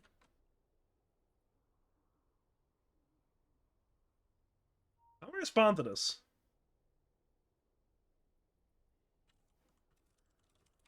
I'll respond with a pretty value. If he hits me with a no caster all after asking that, I'm going to bust. Okay. I'm not going to bust into anger. I'll be A-okay. I mean, okay, you did. This is true. They picked Sniper, but okay, to be fair, okay, so I believe the Sniper was picked first. So if there's a moral high ground, it's the counter. Like, you grab the Weenie Hero first, and then you spawn out the counter weenie hero. You know, it's mutually assured weenie. Where again, if you grab this lens sniper, you either have to grab like a Gek Zeus or a Gek Coddle or something. Because if you don't fight weenie with weenie, you're probably just gonna lose the Dota game. So if anybody has the moral high ground, it would be Plupo and his team who they did not pick the weenie. I guess they had to pick Disruptor first, though. Kind of a weenie hero, so I don't know. What can you do? This is a first seed versus first seed matchup. If there was honor, these teams would not be first seeds. They'd be down there playing with Jim's team. Now Jim's team, they've got honor, and that's why they got 5th place in their group. These top seeds, they are not honorful. They are honorless teams, and that's why they win. Sometimes you got to do what it takes to win.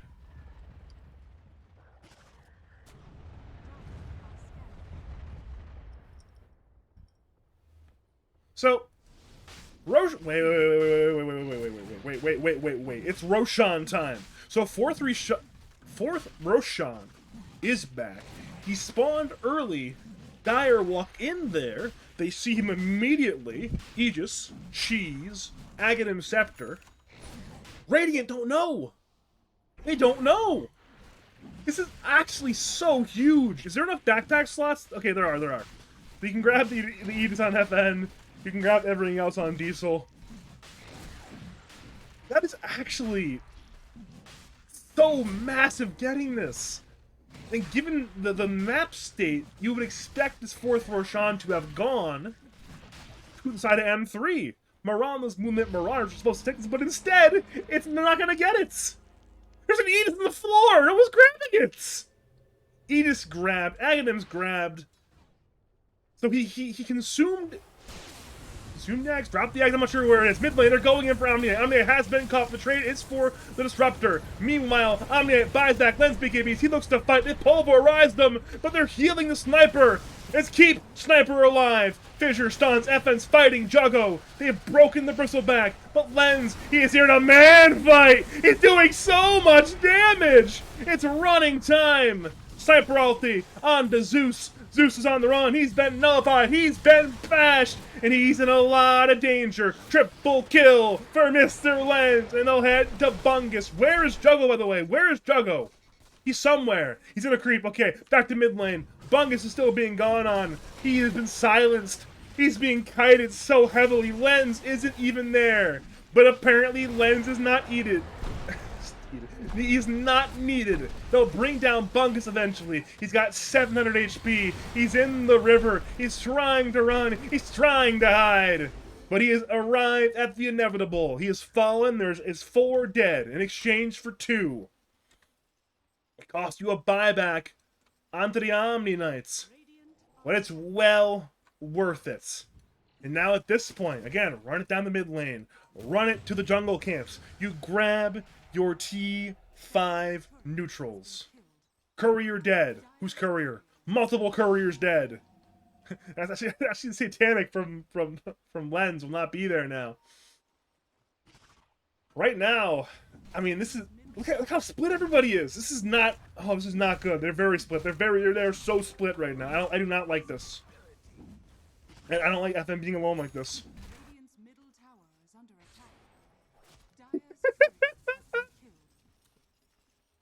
attack. He's killed 3 couriers. Regardless, mid lane. I don't like this because FN is stuck now. If he tries to leave, he'll get glimpsed. He's waiting for it. He's glimpsed him. Now he is to escape. Problem is, eventually he'll have another glimpse. Heroes are respawning. FN.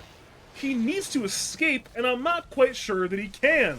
He's half HP. He'll Abyssal in turn. He's bad hexed. Has FN to throw this game away? He does have buyback, I think. Okay, he does have buyback. He'll try to last steal up, fighting in what's effectively a 1v4. Blink in by Shaker. They're stunning him down. They should eventually kill him. He's still life-stealing somehow. They brought down 1 life, but now Diesel's arrived. Wait a minute. The team has already he's lived for so long, the team has arrived. Gek is dead. He does have buyback. He buys back instantly. And now at that point, you've gotten a huge buyback. You've gotten a couple tier 5 items, I do believe. Or maybe not. Fissure on 2, Juggo runs forward. Omni once again gets stunned. They pulverize him up. If he dies, it will be a dieback. Echo Slam on 2. Open wounds.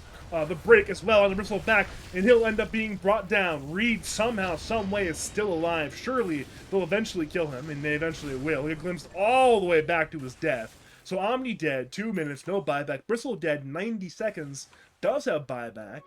Our tier 5 status, Dire, don't really have them right now. So they have 2. Both things have 2, okay. So it's Force Boots on Sniper. Where's the other one?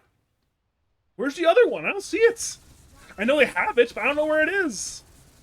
It's a Giant's Ring for the Night Stalker. Where is it? Is it on the ground somewhere? Is it in his career? I don't even know. He's not using it. He's keeping the ninja gear for the time being. Which again means that these tier 5s are just not there because you just don't have them. Ay, ay, ay. That's not good at all. Just having a dead tier 5 like that. They're going for Lens once again. Lens BKBs. Is there a pulverize? Yes, there is. Shane goes down to Gek. They've still kept Lens alive. He now gets healed by Shane, who buys back into the game. F15 fighting. He too bought back. Diesel goes for Plupo. Plupo is on the run still, but now his BKB is ended. He'll get kited around and brought down. He too has no buyback. The trade is for Shaker. Now Sniper still man fighting. The Sniper needs to be very, very careful right now. The Hurricane Pike. Static Storm is there. He gets glimpsed back. There is no save. He has been hexed. He will get brought down. He buys back. But there is no second Rapier. He's trying to run to it, but the throne's under attack. Who's the Rapier, actually? Is it still on the floor? Who grabbed it? I don't even know right now. I'm looking for the Rapier. I don't see it anywhere. Okay, it's on Lifestealer. So, Lifestealer has acquired the Rapier. Somehow, someway, the game still hasn't ended yet. The Lens has no Rapier. But despite not having a Rapier, he's so powerful that they actually can't end the game. There's a Ring of Tarrasque on the floor. I'm not even sure whose Ring of Tarrasque that is. Apparently it was Bungus's. So, we have used nearly all of our buybacks in the game right now. But M3 are not able to end the Dota game. And notably, they have not gotten a Book of the Dead. So there will be no Nectar units to help the siege. Juggo might go in here, try to rage, but he's been stunned! He's been stunned! He'll rage, he'll turn on FN. FN's fighting, FN Biggie polarizing the bristleback. The throne is still healthy. Fisher hits 2. Backlines have been kited. The Static Storm is fantastic, but FN's still alive. Now he's in the Static Storm. Shane goes down. Lens has been pulverized. He's been brought down. That's a dieback. That's a full 5-man wipe. And Marana's Moonlit Marauders take game 1 in 65 minutes.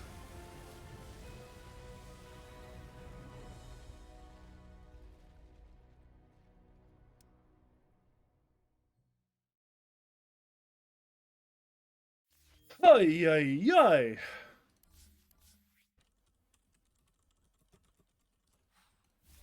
So, long one. 65 minutes. It's a win, of course, for M3. Not the win they wanted, considering they were in a really great spot at like minute 35, and it took them another 30 minutes to end the game, but it's a win nonetheless.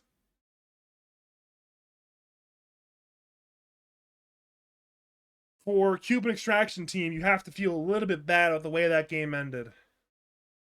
Because you brought it back from what was effectively an unwinnable game state into a very winnable game state, and then you still lose the game anyways. So, in that sense, we will be updating our Dota and going into the next game because there's a Dota update.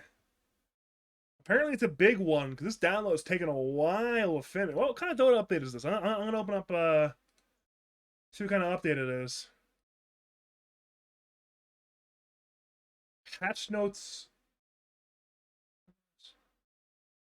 tomorrow. Apparently there's a patch tomorrow. But if there's a patch tomorrow, then I guess they're adding stuff now.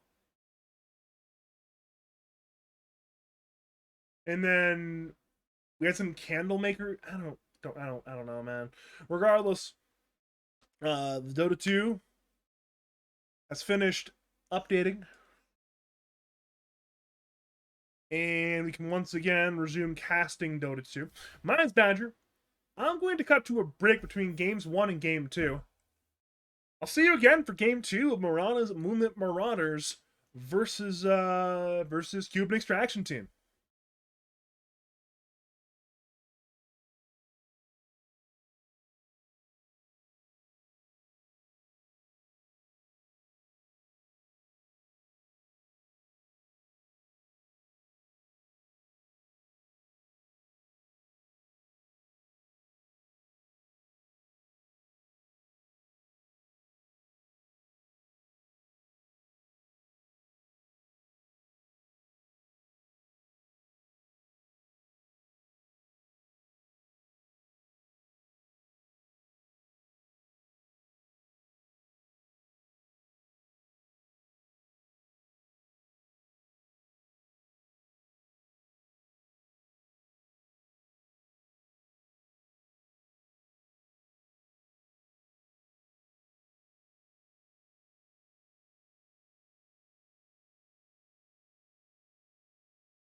Dire team ban.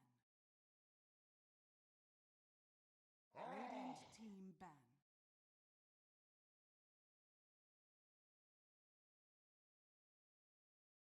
Radiant team ban.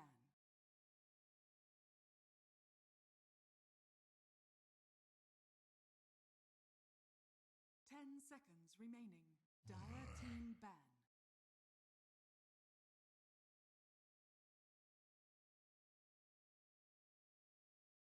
Ten seconds remaining.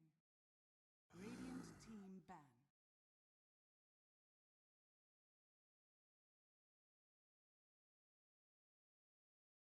Ten seconds remaining. 5 seconds remaining. Radiant team ban.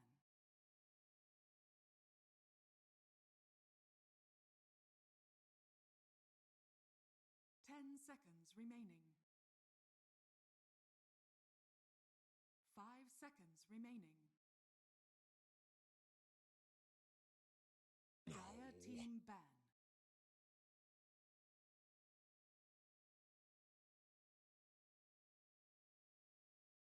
Ten seconds remaining.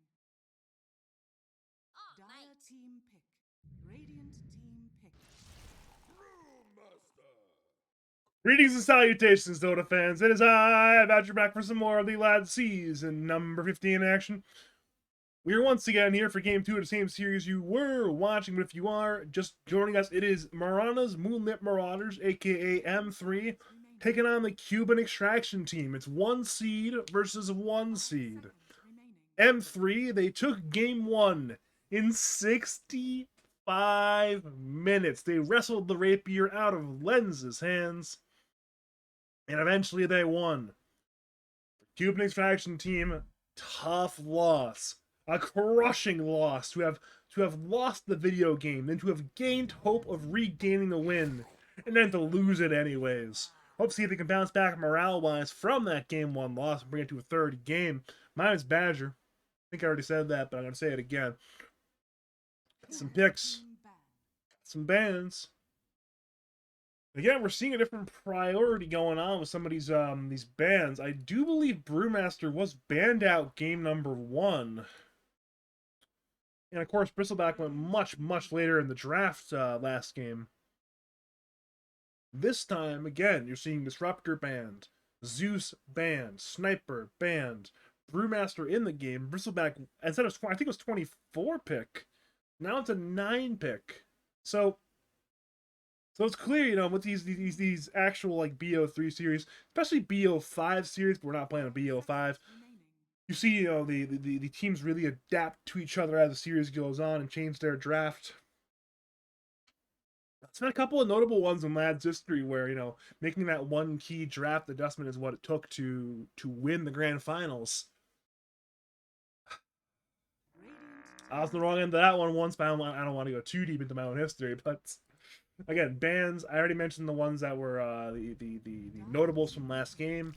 Much like last game as well, Hoodwink, Leshrac, Spearbreaker, Huskar, Elder Titan, Magnus all banned out. Razor banned out as well. It's Razor into instant Lifestealer pick, so you see, you know what? If these are the two good carries, the man who steals life and the man with bristles on his back, we'll just grab them both. We'll put the BB either mid, we'll put them off lane, and we'll make you have to answer that. It seems like Cuban Extraction team have a pretty brawly run at you, kind of out maneuver you lineup though. They've got the Brewmaster support, they have the Slardar, and they have the Shadow Demon. Now, I'm assuming this is Brew 4, because Reed is a noted Brew 4 specialist. He plays a number of these offlane heroes in a 4 role. Brewmaster is probably his second most notorious behind Magnus. And again, unless they really want to go crazy, go like Slardar, mid, Brewmaster offlane. I don't even think Diesel really plays that much Brewmaster anyways. So again, Brew 4, Slardar 3, SD5, and you grab the other cores at 1823. For M3, they're almost certainly going to grab 2 sups here. If they're really feeling bold, they can go 1 sup, 1 core, but again, I'm pretty confident they're going double sup here. And one of them will be the Enchantress. Apparently, it's like, you know what, Shane, we see you playing Shen. We're pretty inspired, but Chen sounds a little boring, so we'll go Ench instead, who's just kind of a cooler Chen, so. Yeah, Ench grabbed. 10 seconds remaining. And now we are, again, 5 we're seconds. waiting for that second sup pick. I wouldn't be opposed to a hero like Nyx Assassin potentially, but again, you have your options. I think if you go Nyx, it's good into SD, and it makes them not want to go Coddle. I think Coddle's a pretty good answer for Dire right now. Instead, they'll go for Phoenix. So, my speculations, very incorrect. We'll end up seeing Dire team Phoenix for now. And there's... assassin. Whoa! Ooh. This is a real win big, lose big hero this game. Hypothetically, Templar Assassin can really pop off. Shred Lifestealer, shred Bristleback. But 5 if the seconds. game starts going badly, oh me, oh my, you are going to be really, really easy to kill at that point. There's a lot of refraction break. There's a lot of means of kiting this hero around potentially. This is really a go big or go home. You really want to win this game, bring it to game 3 sort of hero. I don't know about it. I mean, it's a bold, bold selection. I don't know if I can endorse it until I see the 23 and 24 picks, but oh man, what do you ban here? I mean, you have to ban out off. There's midlanders who could deal with, who can kind of ruin TA's game a little bit. Maybe you ban out like a Viper. I don't even know what you ban out. Maybe Viper Queen of Pain.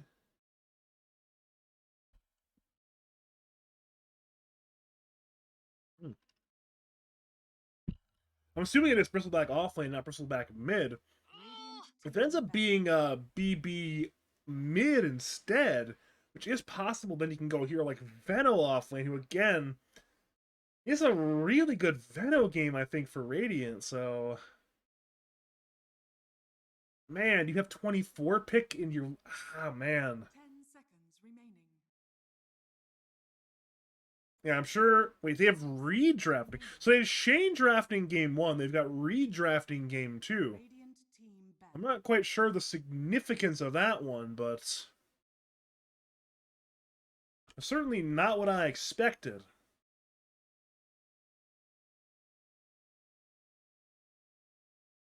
Because it is not what I expected, 10 then seconds remaining. I'm not quite sure what to think about it.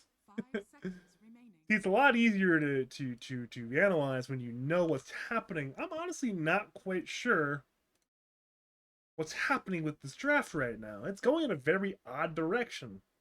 This TA wedge. Again, I think the word there, wedge, is appropriate. It puts a wedge in the drafting idea that I was thinking of before that. Dire team Gek bans out Lena, bans out Timbersaw. So yeah, again, indicating that he thinks he'll be a TA carry. Again, I still like the Veno. I'm not opposed to a Viper. I think Veno's better than Viper this game, though. 10 seconds remaining. I'm a little curious to see what ends up happening here. 5 seconds remaining. There's still a decent amount of reserve time left for Reed, Dire team who's not Shane. He bans out the last of the Weenie Trinity. He banned out 2 parts of it earlier, Sniper and Zeus. And he'll complete the Trinity ban out of Weenies with banning out the Coddle. So again, they have their choice of Viper or Veno if they want either. They have Queen of Pain if they want. They have a lot of options, potentially. 5 Seems like we're looking at a Lens hero. Perhaps he wants a very maneuverable hero this game. I'm not quite sure what that'll... Maybe a Radiant Storm Spirit? I don't know. Maybe Queen of Pain instead. Similar idea. Probably a little better in Storm this game. Yeah, there's not great lockdown this game from the Radiant side. Look at the lockdown. A lot of slows. Not that many stuns, so... Again, if you're Queen of Pain, there's a lot you can do in terms of just blinking on around and... Initial require more items, more levels, causing a lot of chaos in these fights. If you're M3, you have to ask yourself, are we okay with laning Bristleback into Quap? If not, we need a mid, and we need a mid fast. There's 18 seconds left. A lot of Gex Hero Pool is banned. You think about Gex Hero Pool mid, it's like, you know, Coddle, Zeus, Sniper, Lina, Hoodwink, right? It's like Leshrac. Like, those 6 heroes are basically really the big part of this pool. They're all banned out, by the way, so it ended up being Pangolier, but oh man, do I like this pick? I don't think I do. I don't like either of these drafts, actually. I do not like either draft. So in that sense, I think it's relatively even. I think there's some really fascinating concepts here. I think I'm probably going to lean the way of Cuban Extraction Team game 2, but this really could go either way. I think it depends on how FN plays. I think if FN plays a really clean game, it should be a pretty safe win for Dyer. But if he has a rough game, then I don't really see Dyer winning this game anytime soon.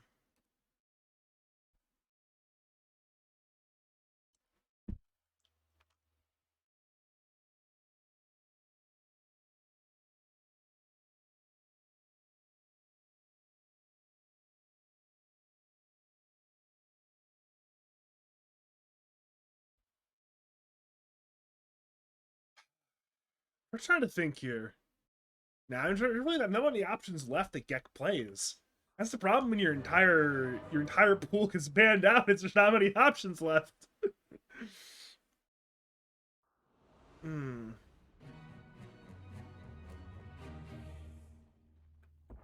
All right, here we go. If you are just joining us, welcome to game number 2 of Marana's Moonlit Marauders. Playing on the Radiant side, taking on a Cuban Extraction Team on the Dire side. This is our first series of Phase 2. And at this point, M3 are looking to make a clean 2-0. They took Game 1 in 65 minutes. And hopefully for their sake, they end Game 2 in less than that. My name's Badger, and we got some fun heroes. I mean, we got this Brewmaster hero. Got this Queen of Pain hero. We got some fun heroes here, but whether it'll be a fun Dota game, we shall see.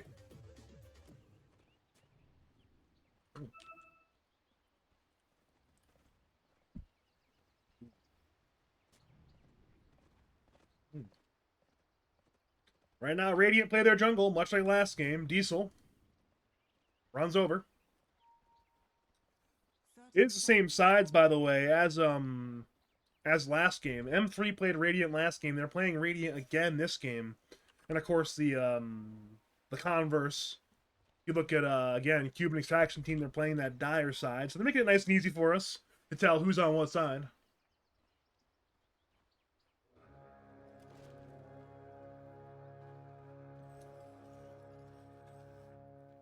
Sentry Ward already dies. River. So this time both teams actually will get 2 bounty runes. Unlike last game where Shane had a pretty cheeky deny to make it a 2-to-1-to-1 trade where M3 got 1, and then of course the ether of nothing claims the 4th and final one, but it's Queen of Pain versus Pangolier. I'm sure this is a fine lane for both heroes.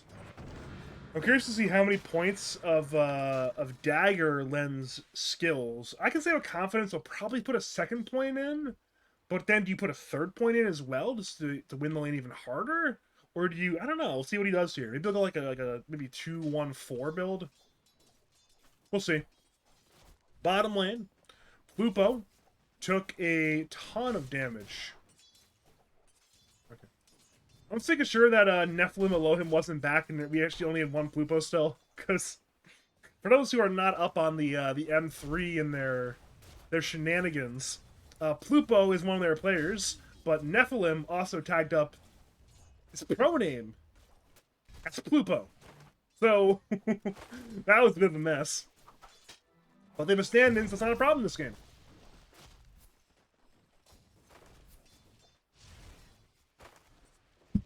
And it's FN. Playing TA plus SD into Phoenix Bristleback.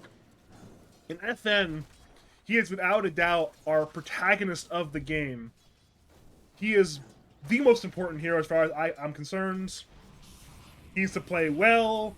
He has a lot of work to do. We're seeing it now. He hasn't even skilled Refraction because it's like, you know what? He's level 1, but still. Phoenix is going to break the Refraction, so you might as well almost not skill it. Go like a 0-1-1 skill build. We see it. FN goes 0-1-1. Like, you know what? If the Refraction's gonna get broken anyways, I might as well not skill it.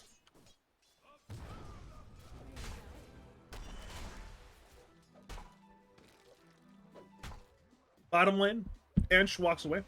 I forget if it's like Jen Taylor or Ginny Hammond who voices Ench, but that's like a very... I almost imagine that you get slowed by Ench, you hear the voice line, like, where are you going? It's gotta be very annoying to play against. Top lane, Bungus ends up going down. Again, that minus armor from the meld pays off to kill Bristleback. And speaking of minus armor, Phoenix is not ready to tank that minus armor, that is for certain. That hero... I'm surprised he actually has 1 armor, but... Bottom lane, Diesel's on the run. Plupo is low. I think both die here. Plupo uses the Fairy Fire. 1 more hit will finish the kill, but with that slow from the Ghoul Frenzy, there will be no kill on Ench, so... Again, both offlaners have died once, and they are the only 2 casualties of the game so far. Looking at Lotuses, I think they might have went 1 to both teams. Yeah, 1 to both teams. So nothing too crazy there. Just standard Dota 2 happening. And that's what we do sometimes. We get standard Dota 2.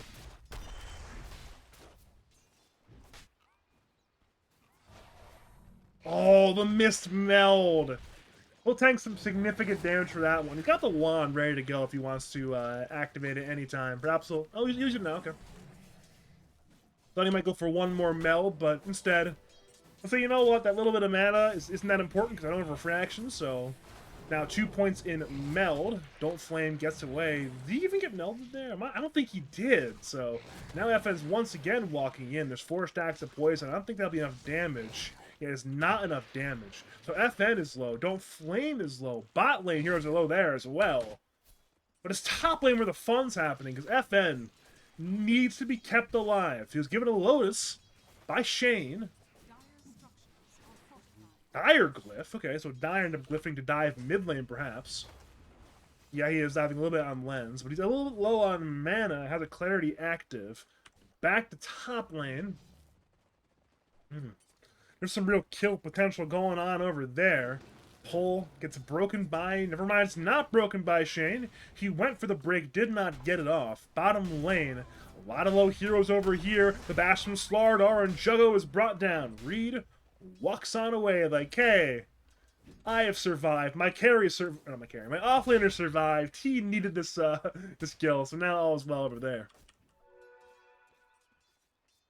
Looking over at CS on the left side of your screen, you don't see anything too wild and crazy, I don't think. Yeah, mid lane is relatively even. Top lane, well, bot lane versus bot lane is relatively even. Left field was a bit ahead, but not that far ahead. And then top lane again, it's relatively even, so no real massive winners or losers quite yet. FN goes in. Now skills Refraction. Bungus runs away. He has lower move speed than FN. FN is melded in 2. There's 2 stacks, 3 stacks, 4 stacks of poison. And that'll be a kill. And the meld's there on Don't Flame. That'll be another kill and a few more poisons. 1 poison. Misses. Therefore, Phoenix survives. But again, 1 more kill for FN. And look at that wand. He's got 20 wand charges. He's chilling. Having a grand old time. Like, hey, I got infinite HP in this lane now.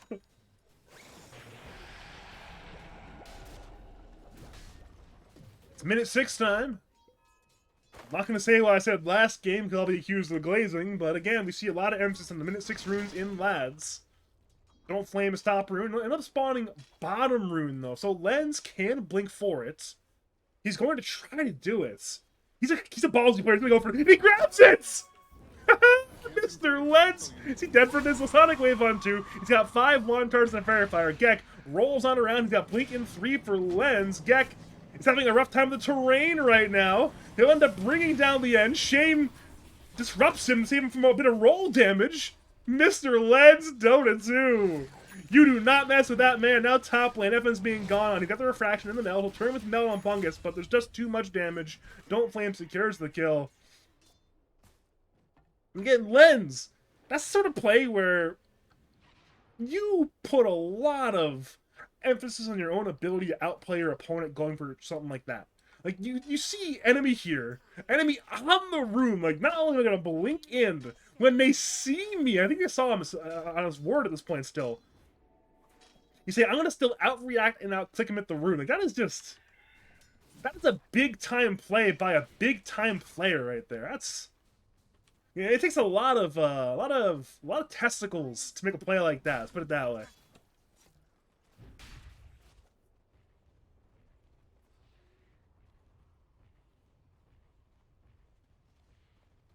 Wasn't necessarily a smart play, honestly. Not really. But you know what, Lens? He plays like you the Lens, right? Lens is the guy who treats Dota much more like an art form than a science. And when you're commentating, you kind of want to see that sometimes. A lot more fun to cast the players who turn Dota into an art form.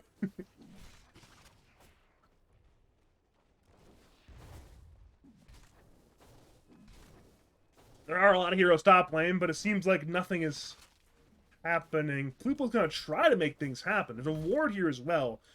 Don't Flame's looking for the angle, but again, FN walks away. Shane walks away. I mean, there's 4 heroes top lane. Looking at dire vision, they had this ward to spot out a bit of this. So, again, at this point, as long as FN doesn't die right now, all is well. They do see him on Phoenix. Phoenix drops Spirit. Bungus runs forward. They'll find FN. He'll meld. He'll refraction. He gets banished by Shane. In comes Lens, looking to avenge FN. Sonic Wave on 3! It's huge damage. The 1-for-1 trade so far, though. Only 1 sub for 1 core. Shane will end up dying eventually to Gek. Now Gek TP's away. Lens cannot cancel that one. And now, again, right idea with the rotation from Lens, but he simply has not accomplished all that much. If he can kill Plupo, that's something. He's got 4 points in the dagger, so that should be a guaranteed kill. The only problem is he has no way to cancel the TP again. And that is the classic flaw of Queen of Pain, is, especially when you don't have a max scream yet, you just TP away. We saw it twice in that same fight. So, overall, the game state, it's relatively even. I think both teams are kind of okay with how things are going. Again, look at the hero net worths. They're all relatively even. I think Bristleback's a little more sad than he wants to be, but I think if you're playing carry Bristleback and this is your net worth, you're feeling really bad. Because you're playing offlane, like, it's a little more understandable. Like, hey, it is what it is.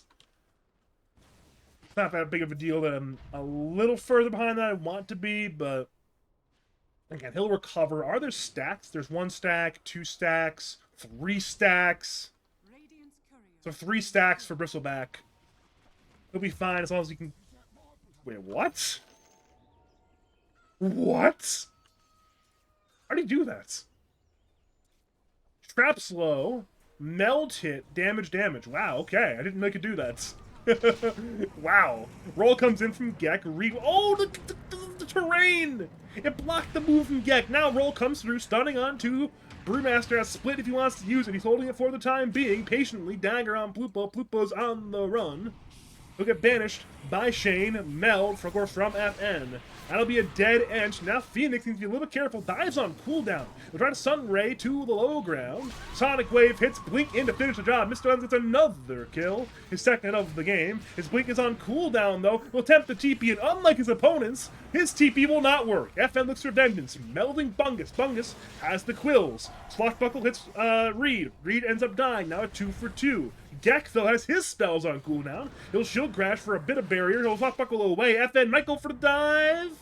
He'll not. But the 5 stacks of poison bring down Pangolier. That's a 3 for 2, and we're not done yet. Phoenix, you better be careful. You better be real careful. One more hit's gonna kill you. There's 1 stack of poison. He'll barely escape, but he just tanked about a full HP bar worth of HP on that fight. We're still fighting over the ancient camp.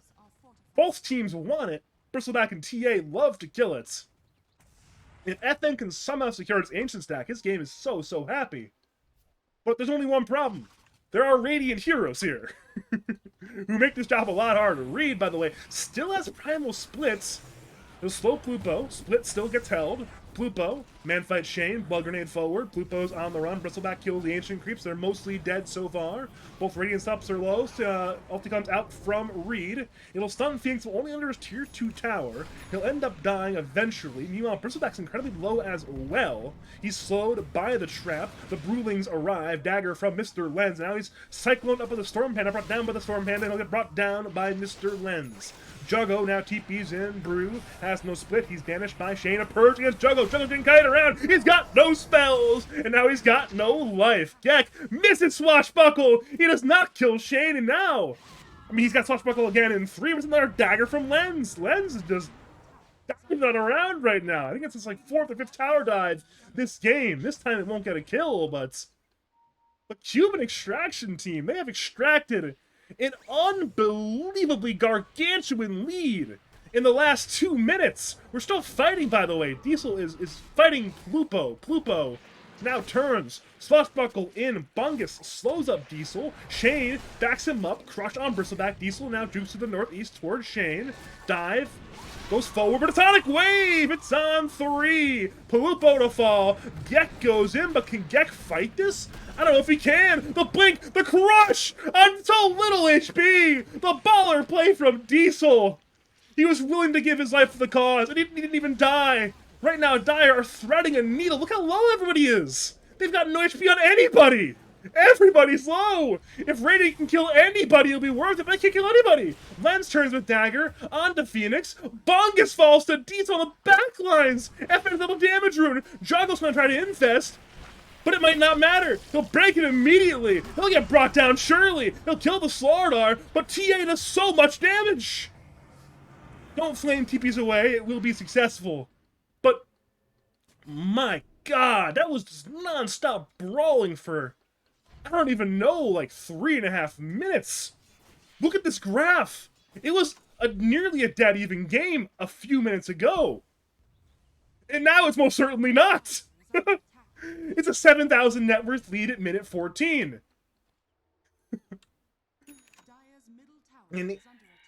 I mean, I guess Cuban Extraction Team really want to give us a game number 3, because this is a truly dominant performance. And I said again that this TA hero would either be go big or go home. And I really erred on the side of go big after seeing the full draft, and for once I was right. At least so far.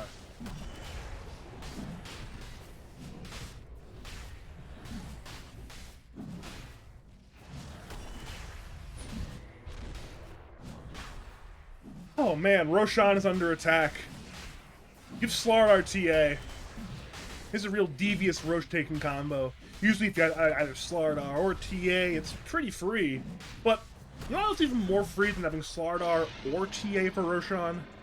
Having Slardar and TA. Aegis has been secured by Flying Nightmare on the Templar Assassin. Surprise, surprise there. And again, I think we know what time it is. Run it down the bottom lane, head for this tower here. But as that happens, seems like M3 will look to split the map a little bit. They need items. They need a lot of items, actually. So, again, I'm guessing we need Diffusal Blade, Blink on Gek, Radiance on Juggo, Aghanims plus Aghanims on Bungus, made the Voodoo Mask on top of that. Once we have that on the course, then we're talking, but again, we're not all that close to any of those 3 things yet, and again, as that happens, perhaps FN will simply kill the buildings. He has a Desolator on Courier. We'll have that very, very soon. And of course, his team backs him up. I think they're fine with letting mostly FN be the primary building sieger as it currently stands.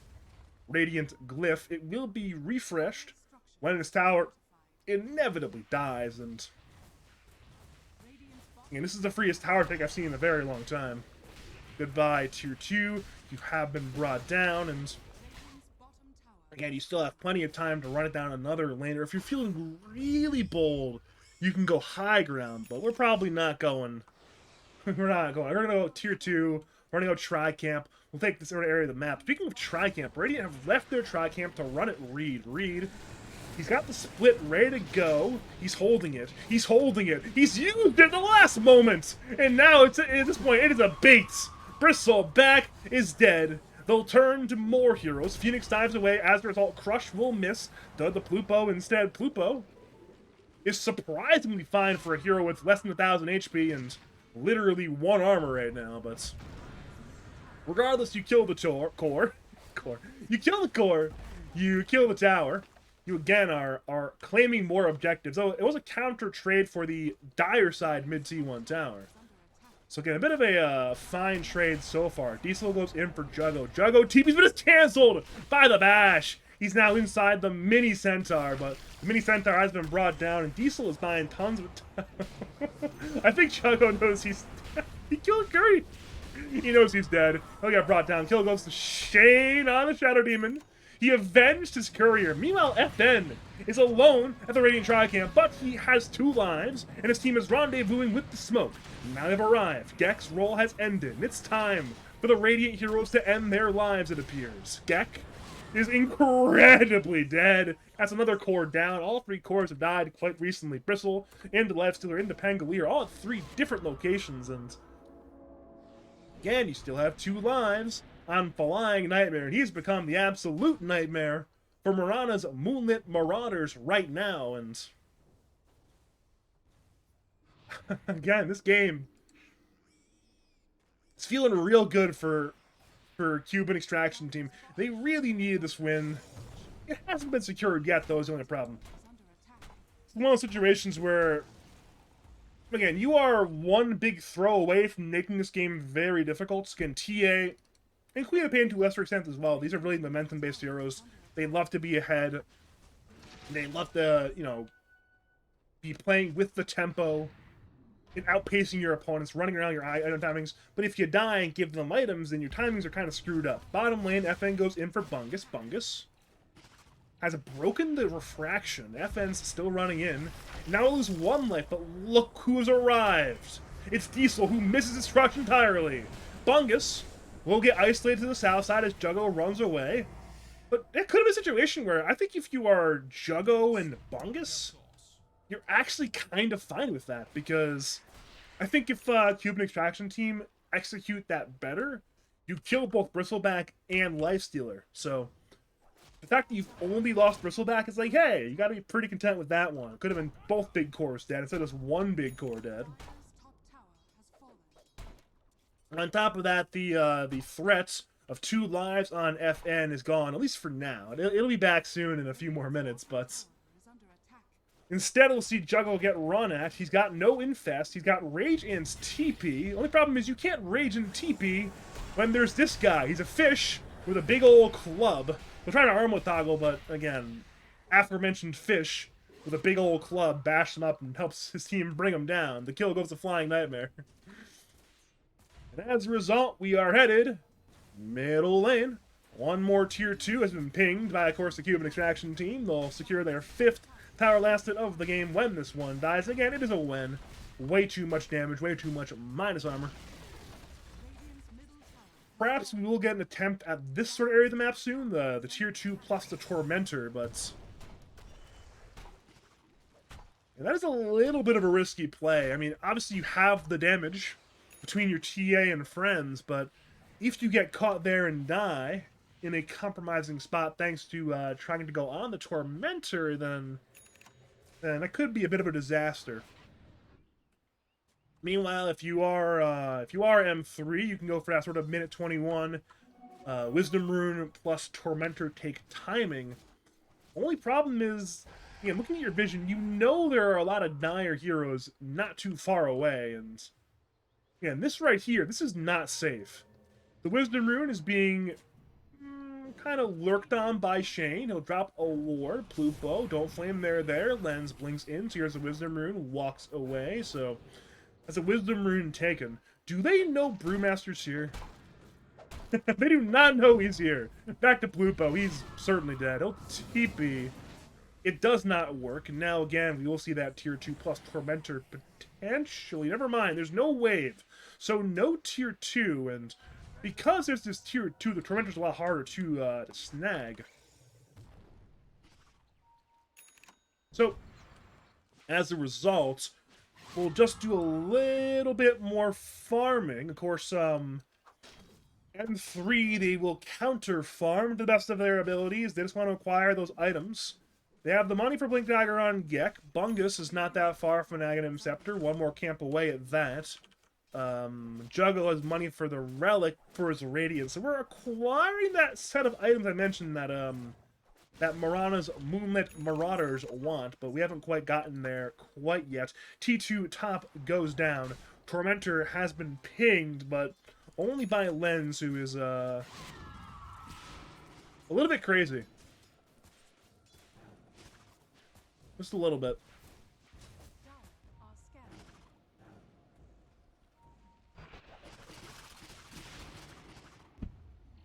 Yeah, Aghanim's finished. Bungus, he's here to play Dota 2 now. He's got bristles on his back, and he's got plenty of quills with it.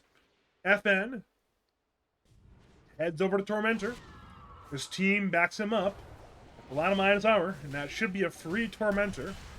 Radiant are aware, I believe, but I mean, what can they do about that one? Not much. Wait. So, free shard to Brewmaster, by the way. You see what I'm seeing in Brewmaster's inventory? Only read, man. It's a Radiance on Brewmaster. That is not something you see on support Brewmaster all that much. Not something you see on even core Brewmaster in the current patch all that much, I don't think. Correct me if I'm wrong about that one, but he's got Vessel, Brown Boots, Radiance. See, I guess Reed is evolving, because if this was previous Reed, if this was like circa 2022 Reed, we wouldn't have two branches right now. The two branches, that's 2024 tech. He's learned from his previous previous form. He now buys two branches as well. This I love it. Tormentor. Again, it's been taken by the Dire side. They grab the Radiant side, one for a shard on Reed's Brewmaster. Now they have one for Diesel's Slardar. That's a pretty cool shard, I do suppose. Yeah, actually pairs very well with the Aghanim Scepter once you get that one. So again, he's going to go Ag Shard into Ag Scepter. Now he doesn't have to even buy an Ag Shard because he got it for free. So we'll have the Ag Scepter in 2,000 gold. And at this point, we're just kind of waiting for the right opportunity for Cuban Extraction Team to simply win the video game. And the obvious objective, of course, is that second Roshan. We're not all that far from it, by the way. We are... Again, it's a relatively early respawn, I think. Kind of. It's more in the middle, actually. Regardless, it is alive in 11 seconds when that happens. Mid lane blink in by Diesel, crush on Bungus, Orchid as well. He appears to be in danger on Bristleback. Blinking again by Lens. Bungus eventually dies. He tried to put out the bristles, but there simply were not enough on his back. Bungus to fall, the kill goes to Diesel. And again, maybe we won't even get that Roshan. Maybe let's go for a bit of a split play instead towards the Radiant side of base. There's a hero bot, there's a hero mid, there's heroes top, and I mean, defending all three is, I'm not going to say impossible, but it's hard. It's hard to defend all three lanes at once and not die doing it. It's a very tough tightrope to walk. Not that it's impossible, but you have to be an extraordinarily good defensive team to do that. And we'll have to see if M3 have that in them. Again, second Roshan's alive. Over here. FN walks in like, hey, it's my good friend. Hello, Roshan. I have come for my free stuff. I want my Aegis. I want my cheese. Therefore, I can end the video game, head down top, kill Rax, go bot, kill Rax. And again, of course, Templar Assassin's good buddy Slardar showed up. So you know what? I know you were already dying, Roshan, but you know what we need? We need more minus armor.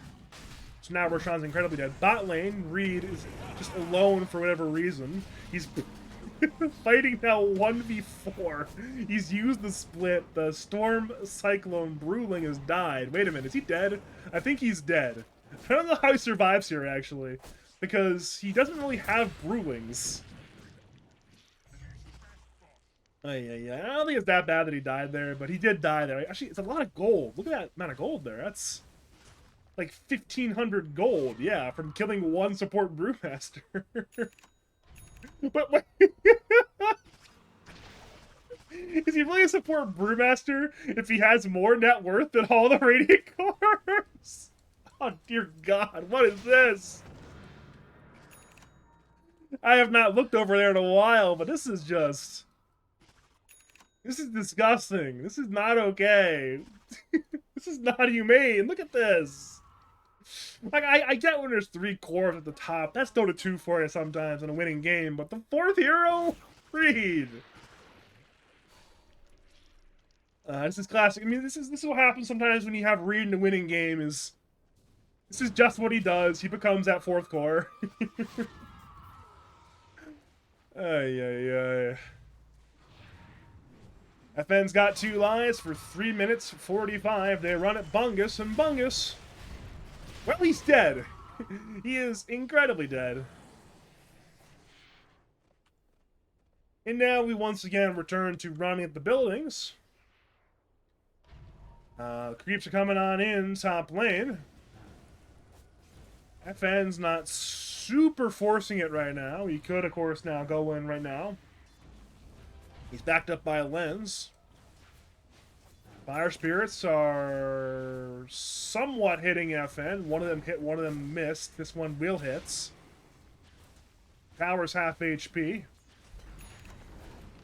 Tower's dropping. Radiant Glyph. It'll kill the wave. When's the next wave? Wait, he went in on Diesel. For very little effect. I don't think his team was ready for that. Regardless, Tower is dead. The creeps are there in mid as well. Pupo hits Diesel. Juggo's just not here right now. His TP is ready. It's not on Pupo. Pupo to fall. Bungus pops his pistol back active to bring down 1 life on FN. Gek pump fakes the roll. He'll use it now. Diesel's crushing under the tier 4 towers. Now he's slowed. He's got the cheese. He'll use it now. The racks are still dying, by the way. FN has been stunned by Gek. Supernova has been used. Can they kill it? Oh, yes, they can. That's 2 down. Juggo gets annihilated as well. 3 kills for the Radiant side. If you throw on the Pupo kill earlier, that's 4 kills now. So it's 4 heroes dead. Rax mid dead. Rax top under attack. Bot Rax. I mean, they're protected by the T3 for now, but this will be Megas more than likely. At the very least, 2 Rax. Mid one's already dead. The top one's already dead. So it's 2 Rax up, and I'm honestly not entirely convinced they can defend the bottom Rax, so... Yeah, I mean, Reed's got this this Earth Panda, and of course a TA backing him up. That will be full Megas at minute 29. There's no GG in the chat quite yet, but we're 1 lost fight on M3 away from just saying, you know what? Go game 3. This one's over. And honestly, it's kind of already over, but they want to put in 1 more fight. I respect that. They'd rather put in 1 more fight than just call it GG. So they'll take their fight, inevitably they'll lose it, and then when that happens, it'll be a GG call. Juggo runs in. Now this 2-man stun by Diesel. Sonic Wave on 4! Mr. lands with a triple kill! Say goodnight. Actually, don't say goodnight, because we still have game number 3 on our hands. Bristleback is dead, 1 more kill time to Diesel, and, well, Reed doesn't even want to mess with Gek. He doesn't know what, Gek? I'll hit the tier 4, I'll force the GG call, and the GG is called. And we are headed to game number 3.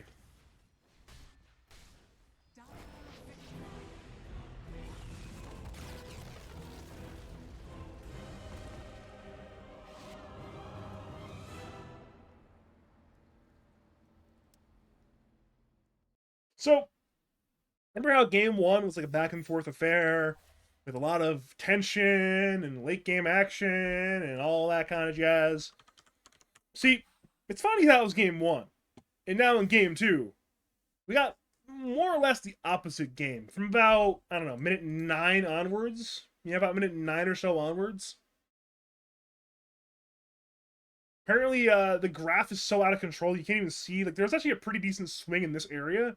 But you can barely tell the decent swing because this swing is so much higher. But yeah, around like minute 9, minute 10, it all started to go the way of Cuban Extraction Team. And it just kind of kept going that way until the game ended. So, yeah, that'll bring us to game 3. Winner take all, game 3, of course.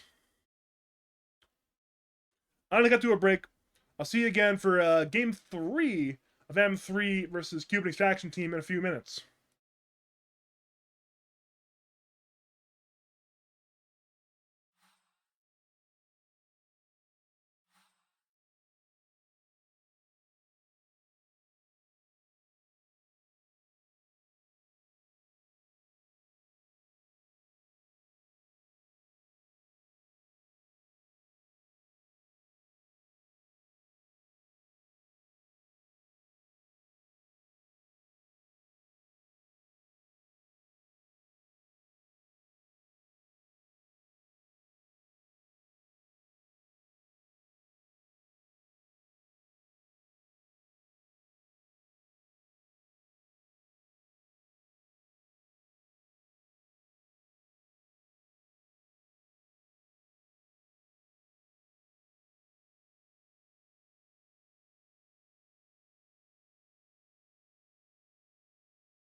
Dire Team ban.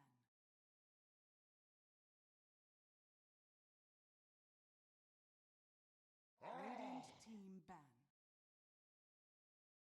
Radiant Team ban. Dire Team ban. Radiant Team ban. Radiant Team ban.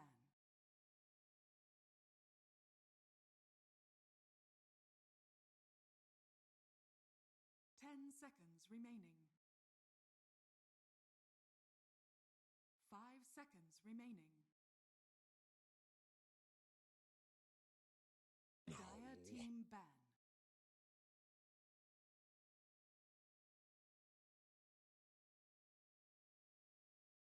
Ten seconds remaining. Dire Team pick.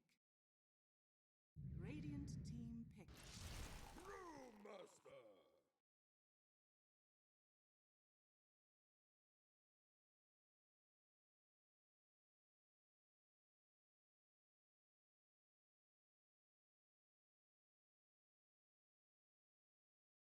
10 seconds remaining. 5 seconds remaining.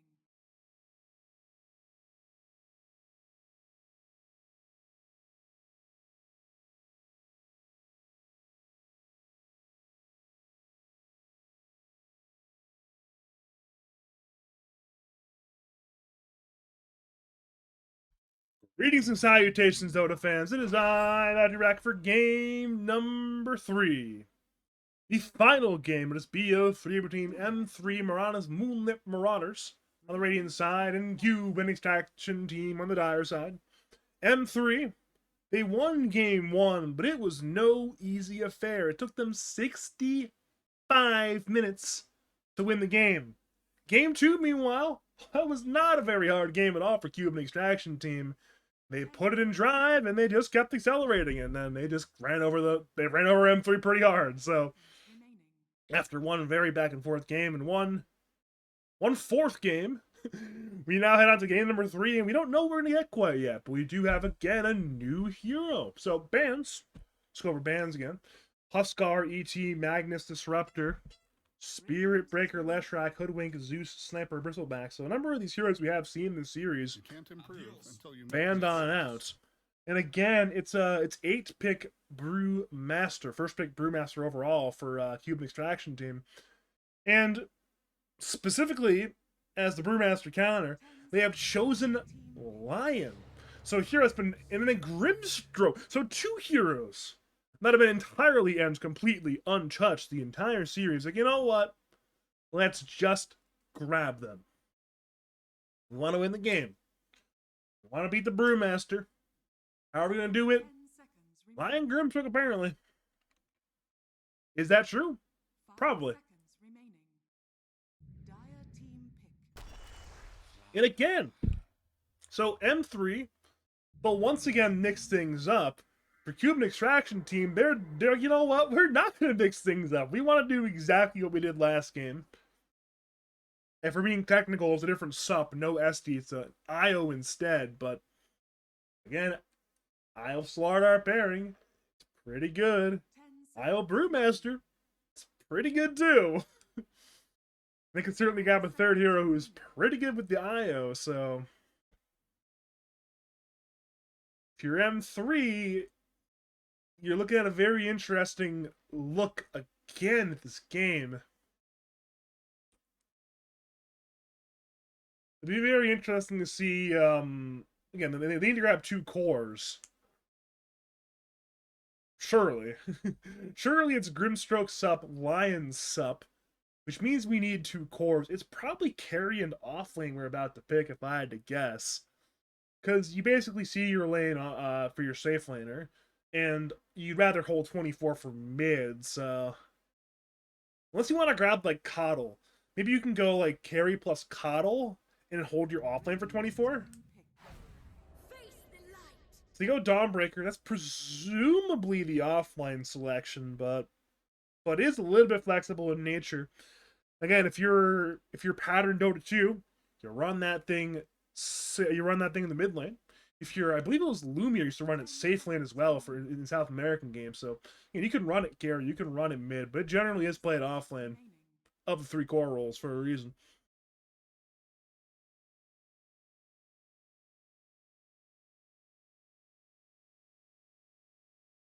There's not all much reserve time left for M3. Meanwhile, Cuban Extraction Team,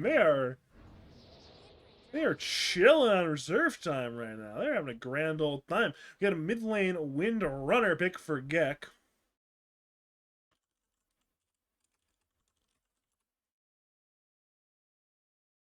Let's get. I guess we're going to 24 pick the carry. So again, we pretty much know the matchup off lane. It's going to be Slardar Brewmaster with an outside angle of Slardar IO, but almost certainly Slardar Brewmaster. Instead, they'll grab Blind off lane, Blind mid lane, saying, you know what, we're fine picking really all 3 of our lanes blind in that sense. We'd rather just have that perfect sort of mid to late game matchup hero who is going to be able to answer the enemy mid and enemy carry, rather than one who's going to build a lane into the enemy offlaner immediately. This is a risk, though. It's a really big risk where after how game 2 went, Templar you put yourself at a bit of a risk of having a rough time in the lanes again. And again, they're doubling down on their last game strategy.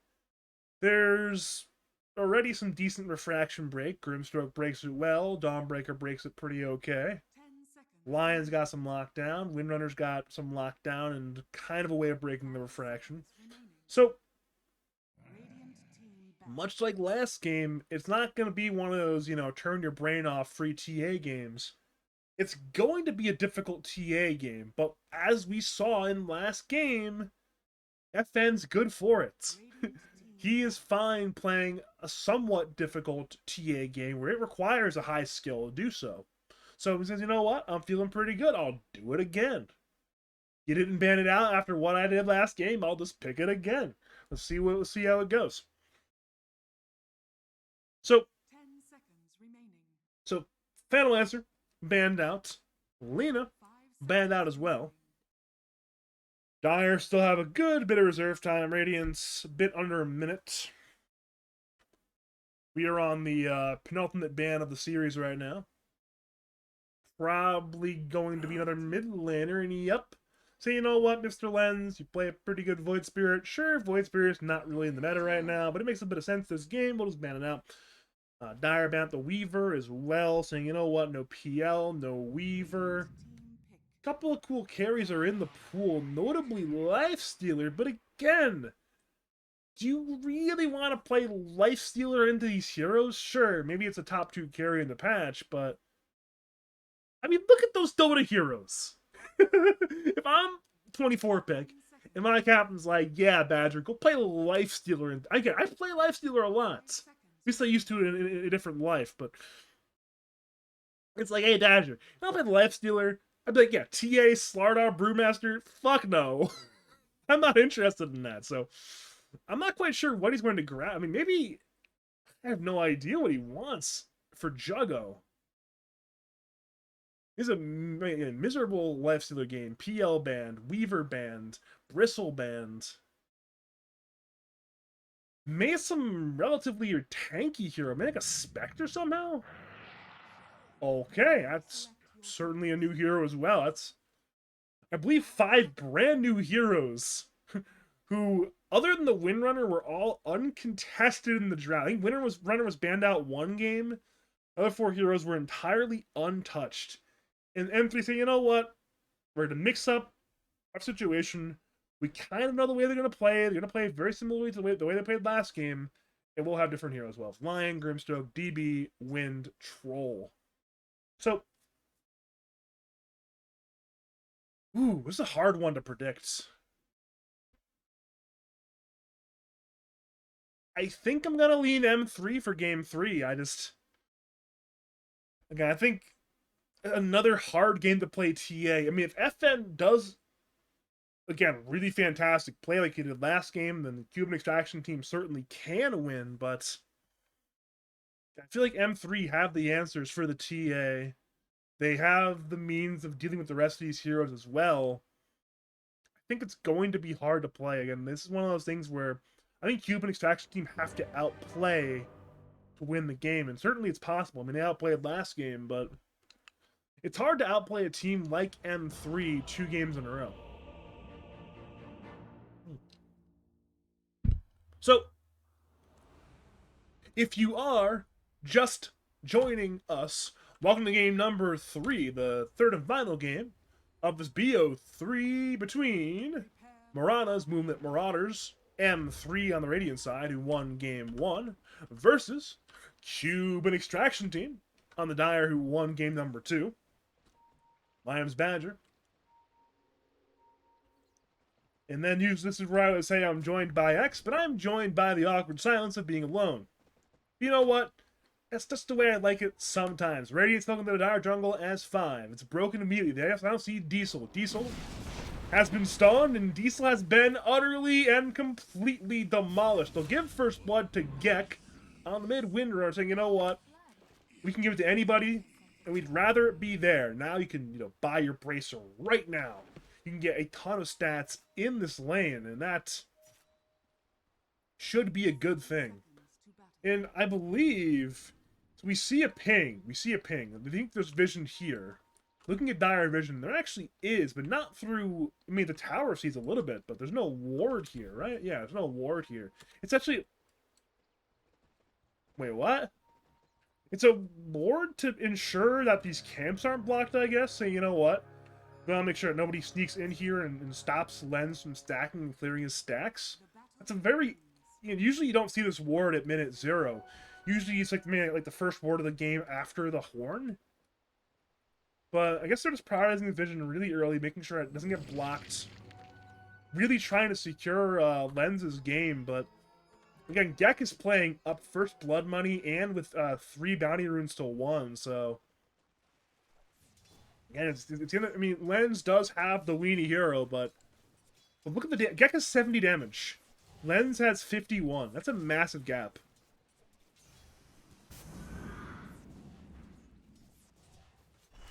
Meanwhile, there's stuff going on top lane. Seems like somebody's going to die. Bungus and Diesel are in a death duel right now. Who dies first? It'll end up being Diesel. Bungus is still alive. He's trying to man fight. He'll be brought down by a Reed, but Reed is brought down with the Radiant side subs. So it's a 2-for-1. You'll win that one if you're Plupo and you don't flame. So, again, 3 kills to 1 now so far. Now Juggo goes through the Twin Gate. It's Twin Gate action. Diesel gets stunned. Now it's Grimstroke going through the Twin Gates. Musical lanes right now.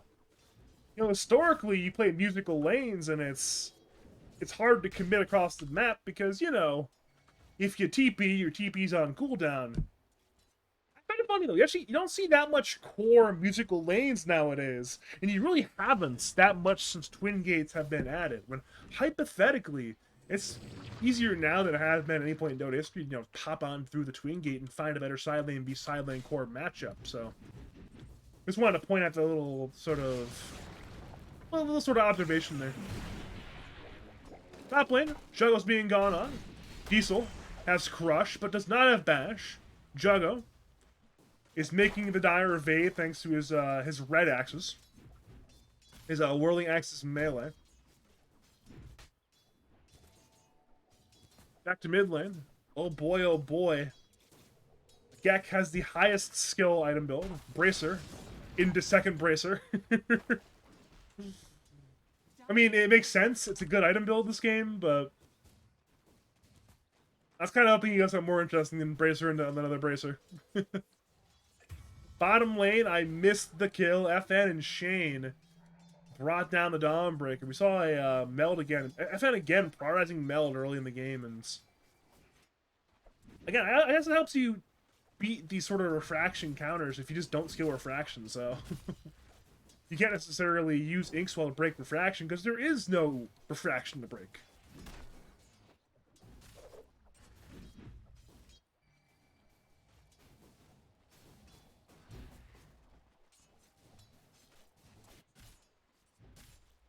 Top lane, it is Lotus time.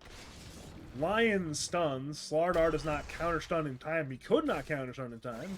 Now look to bash Plupo. Plupo has been bashed. Plupo runs into Reed. He's got the block. Now Juggo wants vengeance, but he's used his blue axes. He's used his red axes, and now he has no more axes other than the ones he's run as auto attacks. So no counter kill.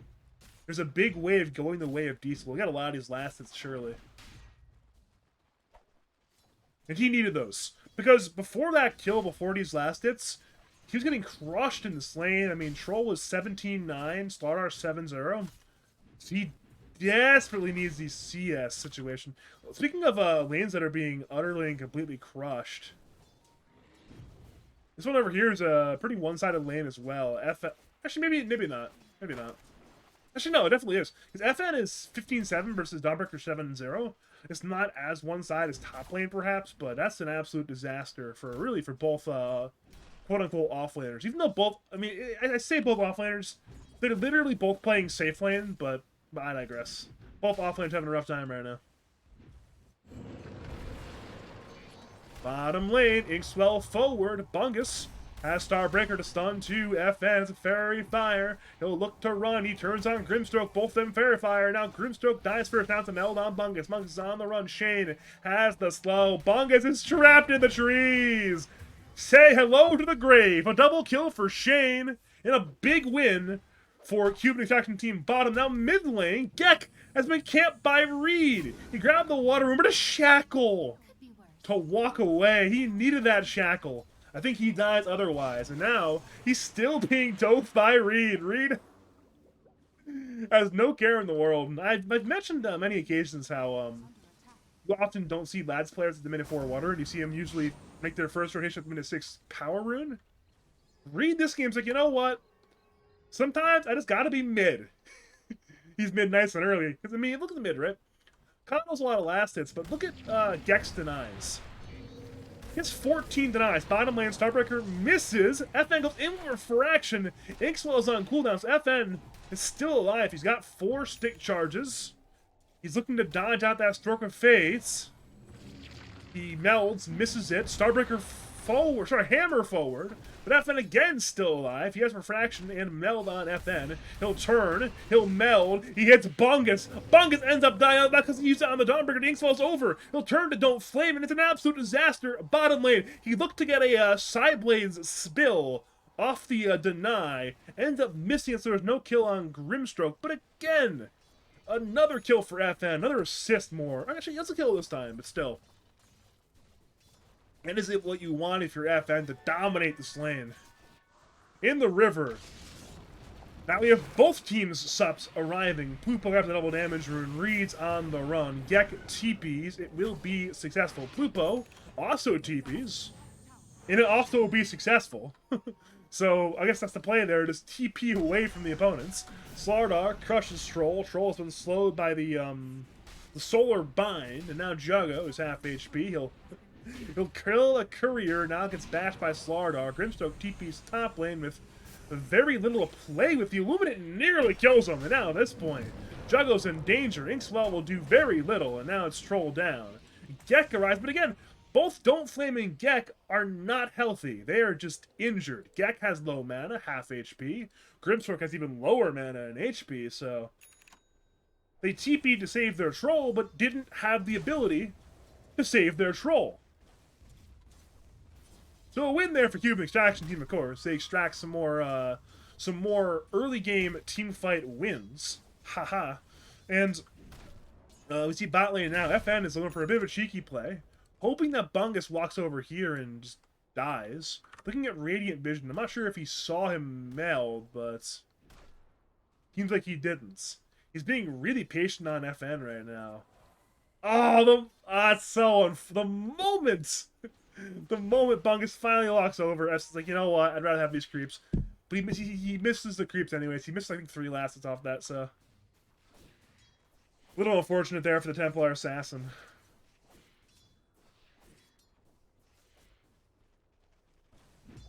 What's going on over here? It's Gek on the rotation. He'll grab some bounty rings.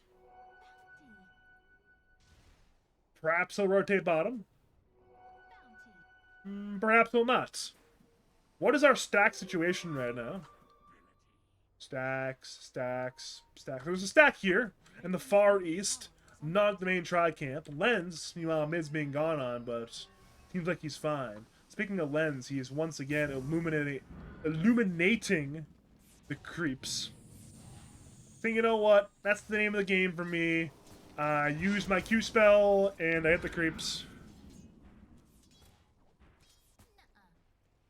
And both mids have gotten a lot so far this game. Looking at hero net worth, Coddle and Wind are pretty even. They're behind the Slardar, the Troll, and the TA, though. So Slardar, I mentioned earlier how he was struggling in CS, but between all that kill money and eventually the recovery last hit-wise, his game is now looking pretty fine.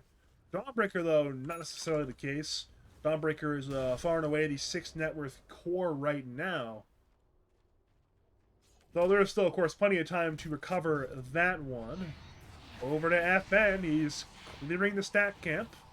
I believe Shane stacked it, and as a result, FN can clear it. He's doing some decent damage right now. Radiants are unaware of what's going on right now, and As a result, the creeps will die. TA will accelerate their game, of course. Eventually. A lot of dragons left. Radiant's middle tower is under attack. And at long last, the stack dies. Again, a lot of money headed on over. TA is now #1 in net worth. Though Troll is not that far behind. He was also at the tri-camp. I don't think there were stacks there, but the camp is dead regardless. Bot lane, the fight's breaking out. Bash onto the Dawnbreaker. Dawnbreaker turns to a Starbreaker. Both offlaners are about to die, but Diesel lives for a little bit longer. Gek finishes the kill. Now it's Fungus and Diesel. It's a 1-for-1 trade. It's Shackle on Wisp. Wisp is still fine. Lumina on Gek. And Gek is annihilated by Mr. Lens. FN nails him down. Plupo and Don't Flame. They're forced to run. They've already lost 2 cores, and potentially this could be a take in this bottom tier 1 tower. The siege unit is on the way. Lens runs forward, looking for a solar bind. He's not quite in range, but look at his move speed. He is way, way, way faster. He'll illuminate, he'll vessel, he'll demolish Plupo. And now his ulti form, his spirit form has ended, so the Grimstroke will live a little bit longer, but as I say that, the siege unit has arrived. It's time to go for that bottom tier 1. Seems like the defense will not defend. They'll simply let the tower die. They'll farm the map otherwise. Which again means we will see a free T1 tower bot lane. And so far there will be no trade of towers quite yet. Bottom tower has fallen. Shackle into power shot. Gek has focus fire, but Choppa, aka Reed, has an ulti. He's going on in for Gek. The Earth Panda stuns. Diesel has Crush and ulti. Speaking of ulti, Bungus uses his to arrive top lane. Diesel crushes to cancel the Starbreaker at the exact perfect time. And now, Shackle will not last. Diesel is running. Power shot hits. But Reed will give his life for Diesel to escape.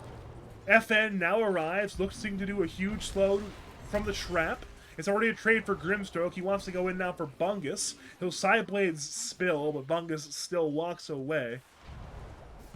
Trap the slow. Gek uses Wind Run. Diesel's still very low. Power shot misses this time. Little bit of day late and a dollar short on the last power shot, but overall, relatively okay fight for both sides, I'm sure. Nothing too crazy goes either direction. Just, you know, a bit of a fine trade both ways.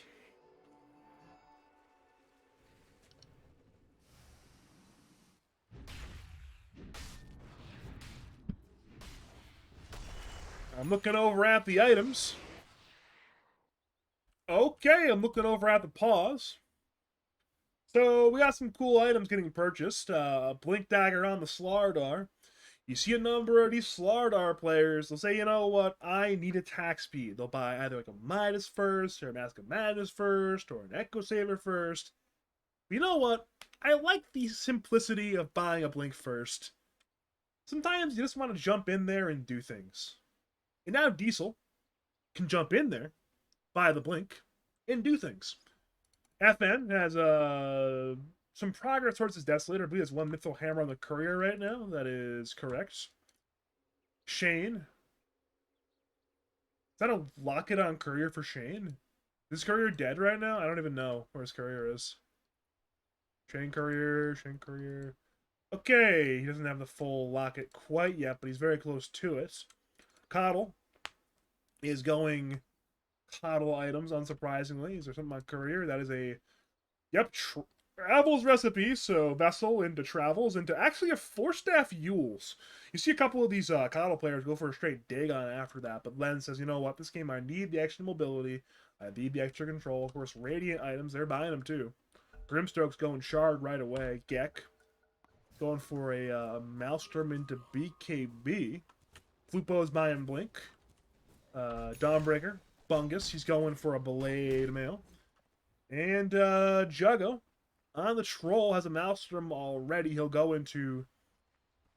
We actually don't quite know what he's going into. Could be an SNY, could be a Manta. I suspect it'll be Manta, though, with the Yasha. Correction! He removes the Yasha from his quick buy. He's put in Aghanim Scepter. Like, you know what? I really need the utility that the Aghanim Scepter provides. Again, you get the self-dispel on the red axes, which is very helpful against the Slaughter, against the TA and the Coddle.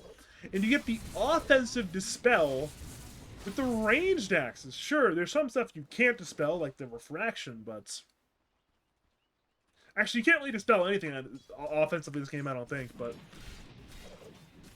it's having the defensive dispel on the axes will be huge, because, again, the cooldown on Manta, it got buffed. By buffed, I mean nerfed recently. It's still longer than it used to be.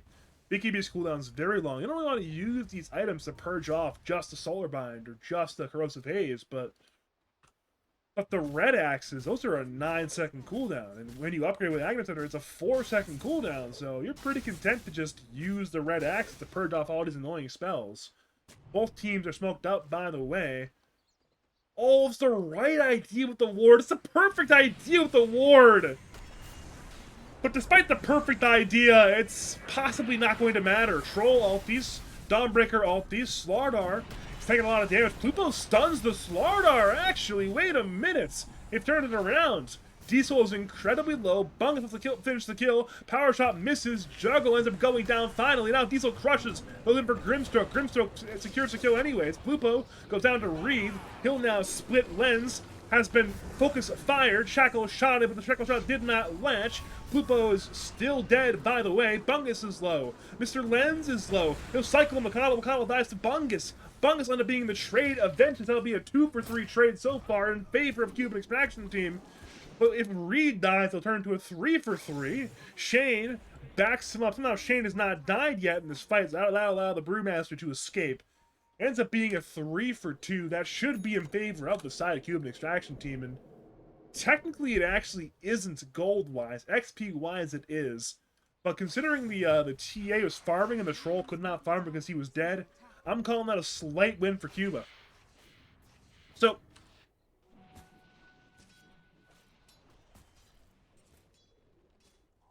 we're now up to a 5,000 net worth lead. And again, Shane dead. Nah, he's fine. So, we're in a situation where the laning phase end up being relatively even, but it's that post-laning phase where, you know, you get TA out of the lane, you get Coddle out of the lane. That's when you really accelerate your farm. It's a very similar tale to game number 2. Not quite as drastic. This time, last game, I believe, it was like an 8,000 net worth lead, 7,000 net worth lead, versus now it's only a 5,000 net worth lead. But again, a very similar tale. You get out of the laning phase. This Cuban Extraction Team, they're just playing it very, very well.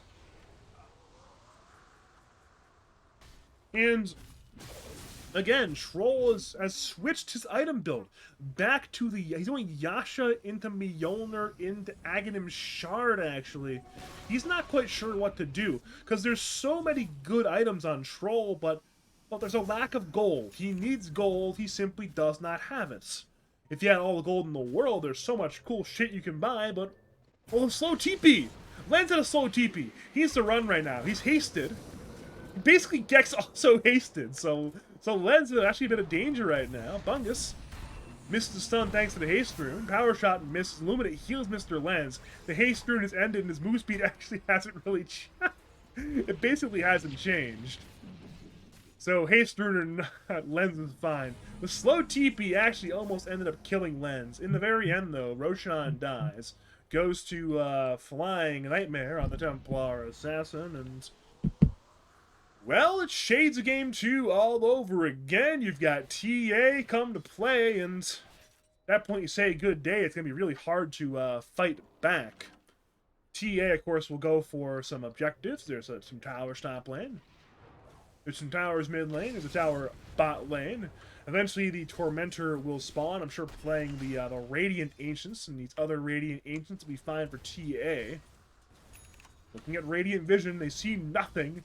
You have to be a little bit scared, like, hey, what if this happens? Well, this has happened. They dived top lane for Plupo. Looking at Dire Vision, they had a pretty good idea that there was a split going on. They saw a hero mid. I believe saw a hero recently on this ward as well, the one that's right here. Right here. So, they had a pretty good idea that that M3 were split, and in knowing that, you get in, you get out, you slice one down, you return to the agricultural product of creeps, and all is well for Cuban Extraction Team. Their gameplay It's going well. Bottom lane.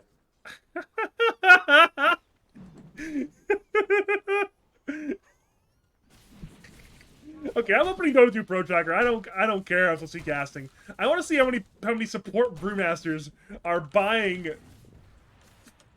Radiance. I need to see this. Is there even that many brewmasters supports anywhere in pubs right now?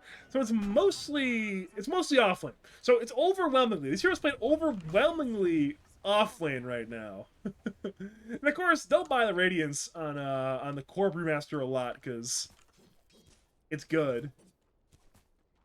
They don't build just support. So you actually do see some brewmasters calling Radiance. Apparently, Reed is in that line of thought. He's like, you know what? Let's go Brown Boots Radiance.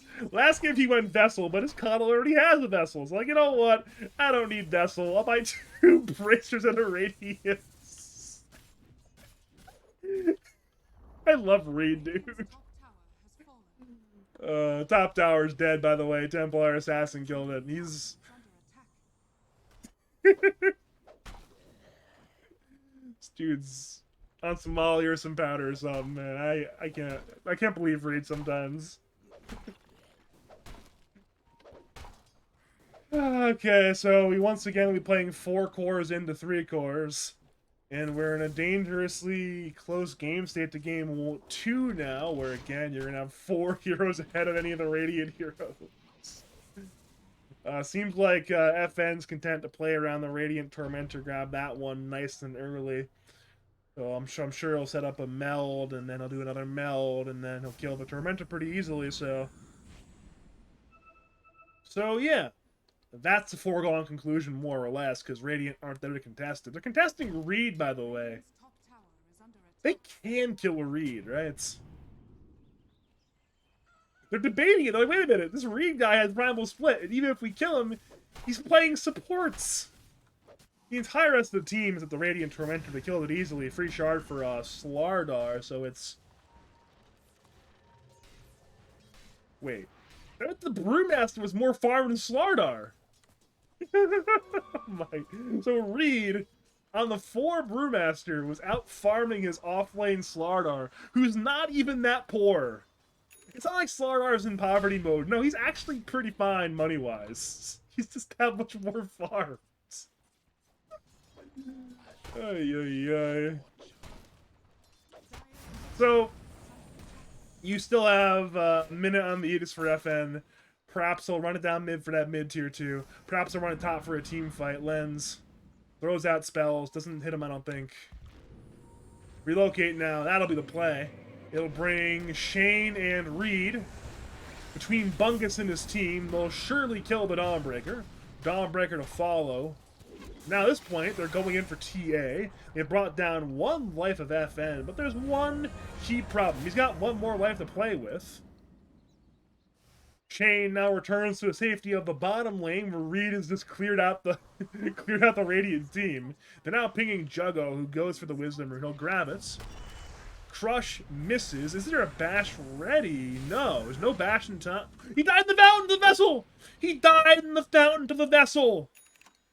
Oh no! I think it was the last little bit was, I think, vessel damage? He died in the fountain there. I believe it was vessel, but... Yeah, 34 magical damage. And I believe the reduced regen did it. Oh no, that's a disaster. Now Plupo. He's being gone on by FN. FN actually only has 1 life, and he'll lose it. That's a ton of gold going back. They'll head to Reed. Reed has split, but there's too much Phantom's Embrace. He'll embrace the silence, forcing him to embrace the grave. Double kill for Gek. It's actually a lot of gold going back. Lens really needs to not die here.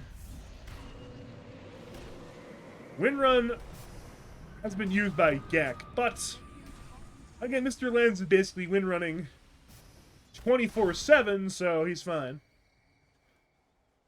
It's windrun without the evasion component, more or less. So, yeah, that's a lot of gold going back. It's about 2,500 gold going back, but yeah, it's certainly a good sign for M3, but it's only a good sign. It's not actually a game turnaround quite yet. One more good fight, then you're talking, okay, maybe a 5k lead, maybe a 4k lead, but this 11k lead still, it's still quite sizable. And, well, I think we know what time it is now. Of course, it's time to wait for our good friend Roshan. He'll almost certainly spawn top. He'll without a doubt die top. It's about a 5 and 6 chance he'll spawn top, and again, it just means he's going to die top, so. So yeah, we're gonna go and wait for that to spawn. Until that happens, everyone's gonna farm. If there's a kill opportunity for either team, they'll take it, of course, but again, it seems like we're in for a little bit of passive Dota. Perhaps, when did this die?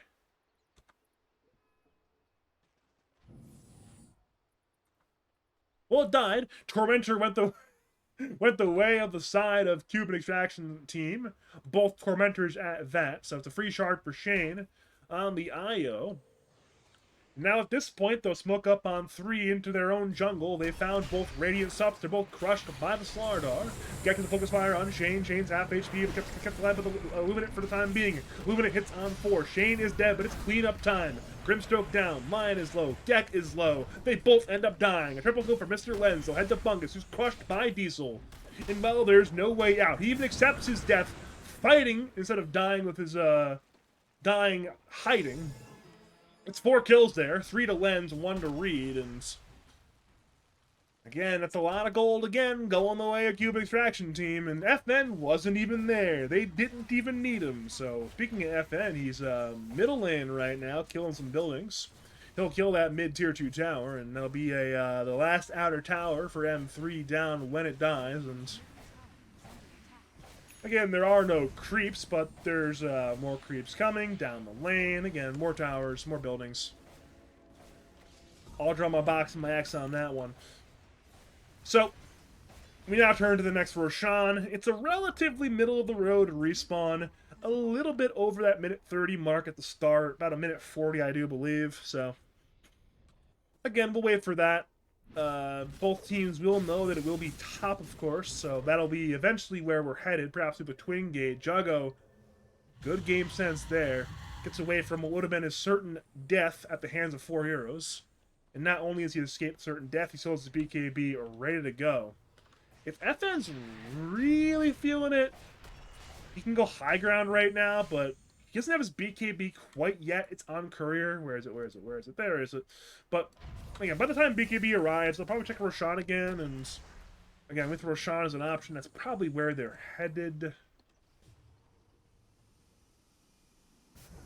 Again, we once again run the sweep, smoke up on 3. It's Lenz, Diesel, and Shane. Surprise, surprise, it's the gang squad together. Reed walks up slowly under Radiant Vision, gets hexed by Plupo, and in comes the cavalry. Crush on 2, Plupo down, juggle the next target, no BKB. He's got Maltrance, Solar Guardian brings Bungus into the middle of the team fight. It's an awkward angle right now. Diesel is alone, the remainder of the team runs to the northeast away from the tri-camp. Juggo's all teed on up, looking for FN, but FN BKBs and gets away. He can't finish the TA right now, and now Juggo is absolute mincemeat. Diesel is getting kited around, but his team now arrives having finished the Troll Warlord. Grimstroke's dead now, 3 for 0 at the Radiant Tri-Camp, and well, apparently you don't need 2 lives. The Radiant have lost their lives fighting you, so down the mid lane we go, down the top lane we go. Where are the waves? They're actually not here. And the respawns are so low that we actually might not see Rags get taken. There are pings mid. We're seeing a bit of movement bottom as well, so we will see a bit of a Rax attempt. Meanwhile, oh no, Bungus, you are in the wrong place at the wrong time. You're about to enter the wrong state of matter, because you've gone from corporeal to ethereal for the next 47 seconds. And, well, that building siege will once again resume. There's creeps coming in mid. There's creeps actually not coming in bot, technically, but they'll be there eventually. T3 tower will die quite soon. Blink in by Diesel onto Gek. Hex the counterplay from Plupo. Lenz goes in, blast back Gek, and Gek gets blasted. Again, it's very staggered respawns right now. Troll just respawned as Windrunner dies, and this is not what you want to see. It seems like M3, they've lost their composure. Blink in by Diesel once again. This time will not result in a kill quite yet. And that'll be bottom racks for certain. Possibly more racks on top of that one. We can start stacking up the racks. And when we're back to fighting S4, we're back to blinking in on Diesel, smacking him with the Slithering Crush. And red and mid once again, not giving him any slack. Meld in from Juggle as the attack. He's still fine backing on up. But again, it's the racks. Out of the targets in question, mid racks are very low. Kind of. They're half HP. One more crush. Oh, he bashes Blupo. Goodbye, Blupo. Soulbind onto FN melds. Remain of the Radiant fine for the time being. Reed still has ulti. He'll pop it early this time. Not playing on around. Making sure to win this team fight. And at this point, he cycloned up the Troll. Troll will BKB. Turning with the ulti. He's trying to lifesteal. He's trying to win the fight. He'll leave his base. He'll bring down Slardar. He'll bring down Shane, perhaps. That's 2 kills. Okay. Racks are alive. And some of the dire heroes are not. Reed returns from being 4 pandas to being 1 panda. Again, it seems like they want to return on in and kill the melee racks, but that's easier said than done. They'll go for Juggo first instead. No, he's got literally nothing, and no, he's dead. FN blinks in, but he's hexed by Blupo. The 2-man stun. Can they kill the TA? Yes, maybe. Yes, they can. And now they'll turn to the Brewmaster. They'll kill Bungus as a bit of penance. But at this point, it's time for these dire heroes to collapse. A perfect tackle from Gek lashes them to the trees and the Brewmaster. And the Brewmaster, he'll surely die, right? He's been E-Blade, actually. The E-Blade keeps him alive. They'll turn to Blupo. Blupo and Don't Flame, they're the lone survivors. I can't kill Reed. Just call it, man. Just call it. There's an XD in the chat. Multiple XDs in the chat. Multiple dibs. Just call it. It's over. I don't know who Stang Banger is, but this one's for Stang Banger. Oh my. Another XD in the chat. No GG, but more XD. We'll head for Megas now, of course, because why not? There's just not Radiant heroes alive right now. Yeah, 100% win chance, apparently. All 5 heroes have respawned, so you might as well try to defend. Another axe down, Troll BKBs, Battle Trances, he's trying to hit, but again, the E-Blades kite him on around, he'll head to Shane, Shane will fall. TA now arrives to the fight as Plupo dies to Diesel. Juggo looks to man fight once again, but he's being kited around, Soulbind on 2, Brewmaster's low, Stars half HP, Lens as the Illuminate they heal, the split comes in from Reed! Juggo buys back, but this appears to be futile. Plupo dies back, Grimstroke buys back, Gek is incredibly low, and now Gek dies. He's got no buyback. Bungus, he's being kited around, crushed up, and brought down surely. One more kill for Reed. And again, the GG is called. Cuban Extraction Team defeat M3 2-1, what one might say is an upset. But either way, our first match between the 1 seeds has gone to the season 12? 11? Season 11 finalists.